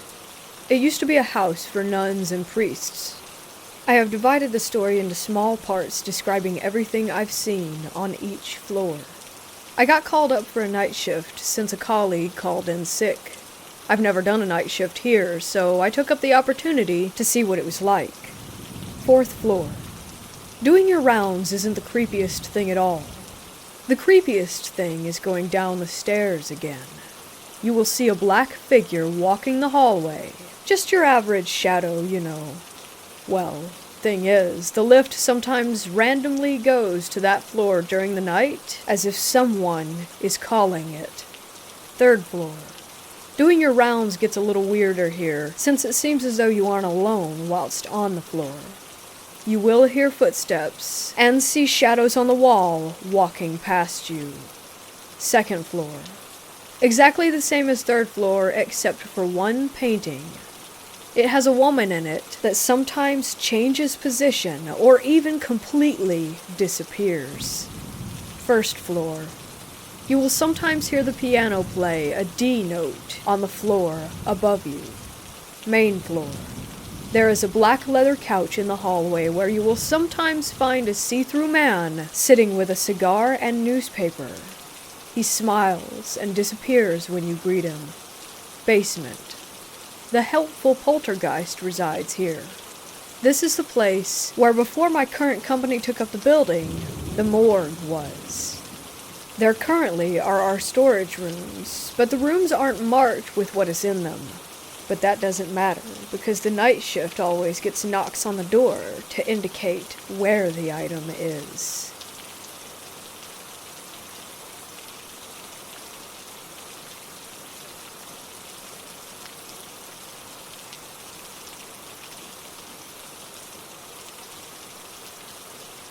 About 8 years ago, my mom, sister, niece, and I decided to go for a look around a well-known and at the time abandoned mental asylum, the name of which is Royal Derwent Hospital, aka Willow Court, in New Norfolk, Tasmania. We started around some of the bigger main area buildings, which were fine, nothing too creepy, just a lot of mess and graffiti. I was taking some photos in one of the main halls there, and I moved backward to get a better shot. As I did, I felt a hand touch my back, and in that split second, thought that I had just stepped into one of my family members, and that they were shielding themselves from being stepped on. But as I turned around to apologize, there was no one there. In fact, I was the only one standing in my hall, as my family had moved on to another room. This creeped me out a bit, but I tried to play it off as my mind playing tricks, even though I could still feel where I had been touched. We moved through the rest of the asylum without further incident, until we made it down to where the cells were. These were a number of smaller buildings away from the main area. Most were a little bit creepy, but it was nothing too bad. Then we came to one building that was known for keeping violent patients. Within 30 seconds of being in this building, I had the most awful feeling wash over me. It was so sudden that I nearly bolted for the door. My mom got the same feeling, and we decided not to venture any further into that building and headed out. As we stepped outside, we stood for a second to gather ourselves. Then one of the heavy cell doors inside slammed shut. It was almost like an emphasis on the get out feeling that we had when we were inside. Needless to say, that pretty much did it for me, and we called it quits on our little adventure.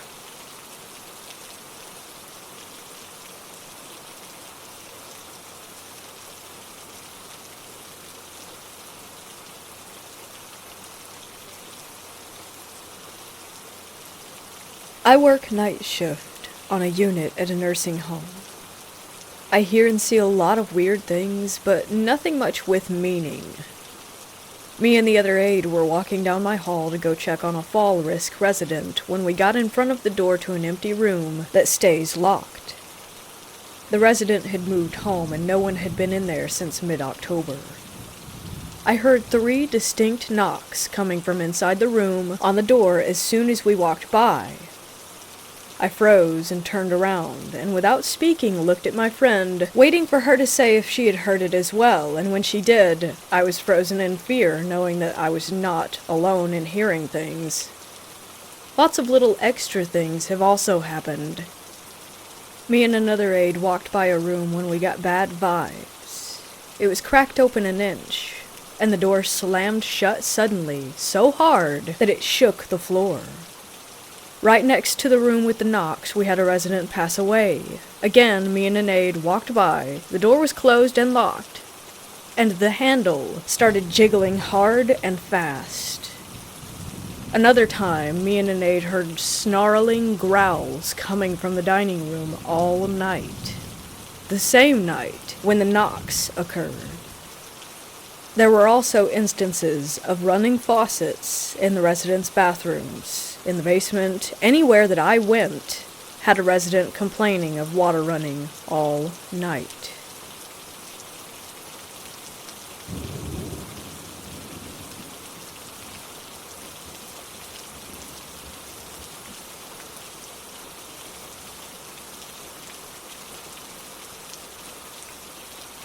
Back in 2018, I decided to move out to another state. My friend's mom said that she had seen me a few times on our street at 4 a.m. while she was driving to work. I came back in 2019 and stayed for a couple of weeks and then left to a different state. A couple of nights after I had left, my friend says that she was getting out of her friend's car to head to the front door when she sees me heading to the front door with my 2 red suitcases and the guitar case that I had. She said that once she got out, I turned around and went across the street, going in front of the headlights, where she got a good look at me. I was wearing the same clothes that I had left in, had the same suitcases, and the same guitar case. They say it's a skinwalker, which would make sense because the entire area we live in were Indian burial sites. The area has always been supercharged with energy, but from my understanding, skinwalkers imitate animals? I'm not sure what it was. Definitely wasn't a ghost, because I'm still alive. But now I'm back here with my friend at the same house, and I would really like to know what could be impersonating me.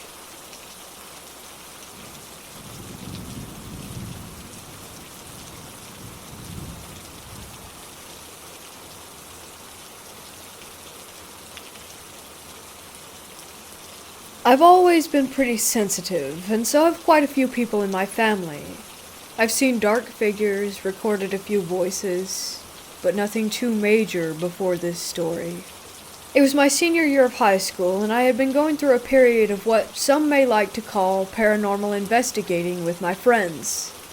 We were spending time visiting cemeteries and abandoned houses, like most teenagers do. Just having fun being scared. Well, my friend Tyler found this Ouija board in an abandoned house that he had explored a month or so back and asked me if I wanted it. You see, he knew I was into the paranormal with all the love I had for being scared. I liked scary movies, haunted houses, and anything to get the adrenaline going. So of course I said yes. My friends Alex, David, and I decided to skip school, and I asked them if they wanted to use this Ouija board with me. They were along for the ride, and we had planned to find a place to do this. My house. My house was already known to be haunted because due to some experiences that I had had in my basement. So it seemed like the appropriate choice. Now my friend David didn't believe in anything paranormal. No ghosts or any of that stuff. So he decided to film this for us. Alex is sitting across from me, and I have my hands on the eye by myself. I figured you weren't supposed to do this alone from what I had seen in movies, but we did it anyway, just to see what would happen. Alex begins to ask some questions. Basic ones at first, like, is there anyone here with us? What's your name? What do you want? Alex then asks, are you trying to hurt Chris? And nothing really happens in that moment, but I do remember this distinct chill run down my spine. I brushed it off. We decided to watch the video back on David's phone just to see what it looked like. As we're watching this back, when it comes to the question of, are you trying to hurt Chris? In the video, my head tilts back and I say yes, in two different voices. One in my own voice, and one in a deep, guttural voice. We all look at each other and exclaim, oh my God. You didn't say that. You didn't say anything. And needless to say, we got rid of that board and never really talked about it again. But that was one of the most terrifying experiences I have ever had.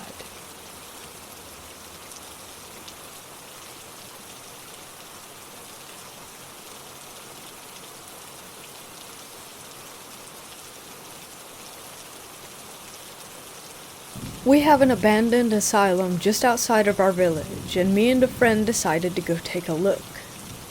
We both love to do parkour, and we really wanted to climb on top of this thing. We did, and after a few times when we went there, nothing happened. The asylum itself did look a bit scary though, but that's just a thing with old abandoned buildings, so we kept going there and had no encounters or weird noises, nothing like that. Until last Sunday.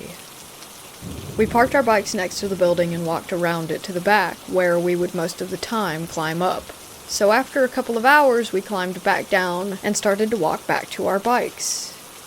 This was when we started to notice that there were other small buildings around the asylum hidden in the woods. We also noticed a small bunker-like building with leaves and grass covering it, and decided to check it out. We walked down the staircase leading up to a door which would lead into the bunker. Surprisingly, it wasn't locked, so we opened it. When we walked in after turning on our flashlights, we began to notice a small room at the end of the hallway. It also looked like it had a cell room where they could have had prisoners or patients, I guess. We looked at each other and decided to walk toward it, when my friend suddenly spoke to me. He said that he was feeling a very cold breath on his neck, and that he had a pain in his stomach. I told him to stay calm, when suddenly I started to get a bad headache out of nowhere. The room began to feel very, very cold, and we both ran back to the door, up the stairs, and back to our bikes. We did not go back for a second, and did not stop running until we were outside. Then we looked at each other, still in shock. We did not know what to say. After a few minutes of silence, we went back home. I have not been to the area ever since, and the event that happened down there in that small bunker will always be in my brain.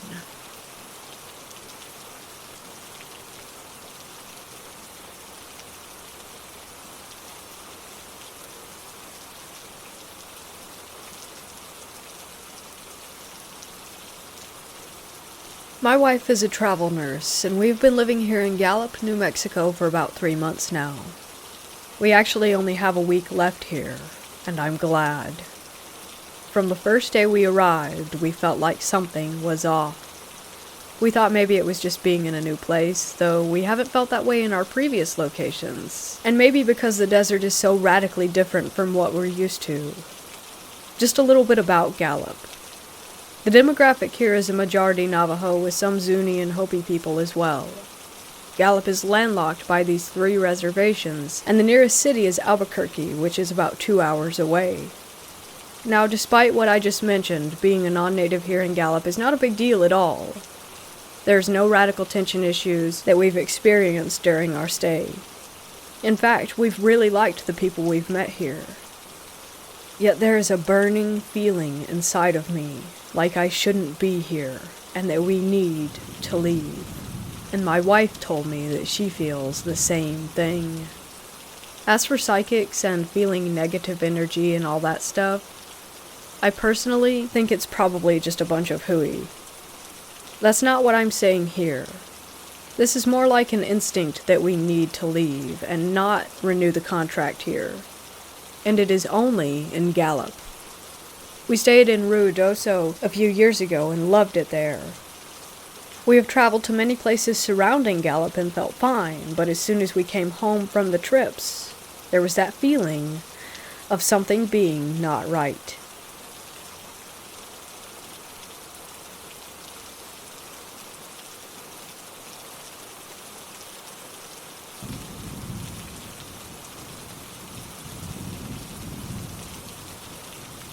It was 1999, and I worked night shift in a factory back in Puerto Rico. One night it was just QC and me working in a back dark room of the factory. About 2:30 a.m. I saw a door open, and a pale young lady stepped in and walked in our direction. QC was facing the other way, and I was looking at her from my workstation. I stood up, and that's when I noticed that from the waist down, the woman was blurred. She was dressed in a light blue dress and a cap. As she got closer, she vanished into a mist. I rubbed my eyes and called the QC. I told her what I had just seen, and she said, "It's just your imagination playing tricks." After an hour or so had passed, this tall, dark shape, dressed in a brown mechanic's outfit, got close to me, looking over my right shoulder. I could see it with the edge of my eyes. It wasn't touching the floor. I froze, petrified. For about 30 minutes, it kept moving forward and backward. I finished the work night and went home spooked. Next day I told my experience to everyone, and a mechanic who had worked there for years told me that when he stayed there, an old mechanic who had all kinds of issues was found hung in the same spot where I was working.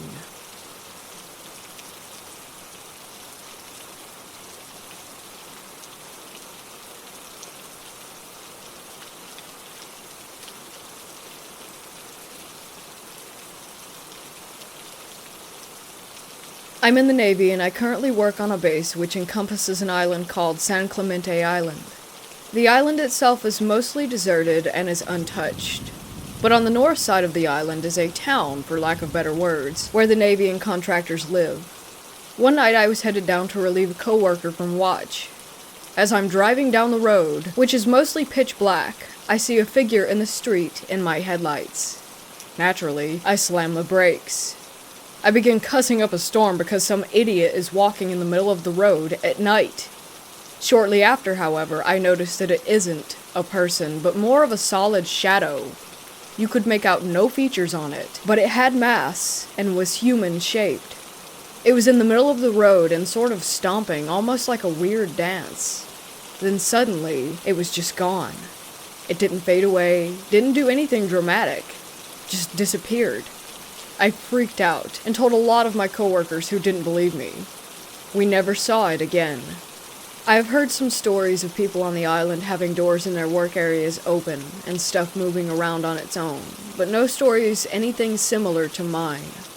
I don't know much about the history of the island itself, but I do know at some point it was owned by Native Americans, and quite often remains of them are found or unearthed.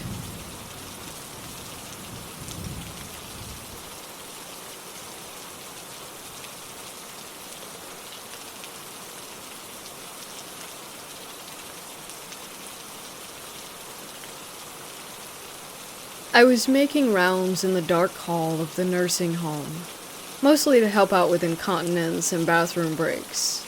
There's only one aide per hall.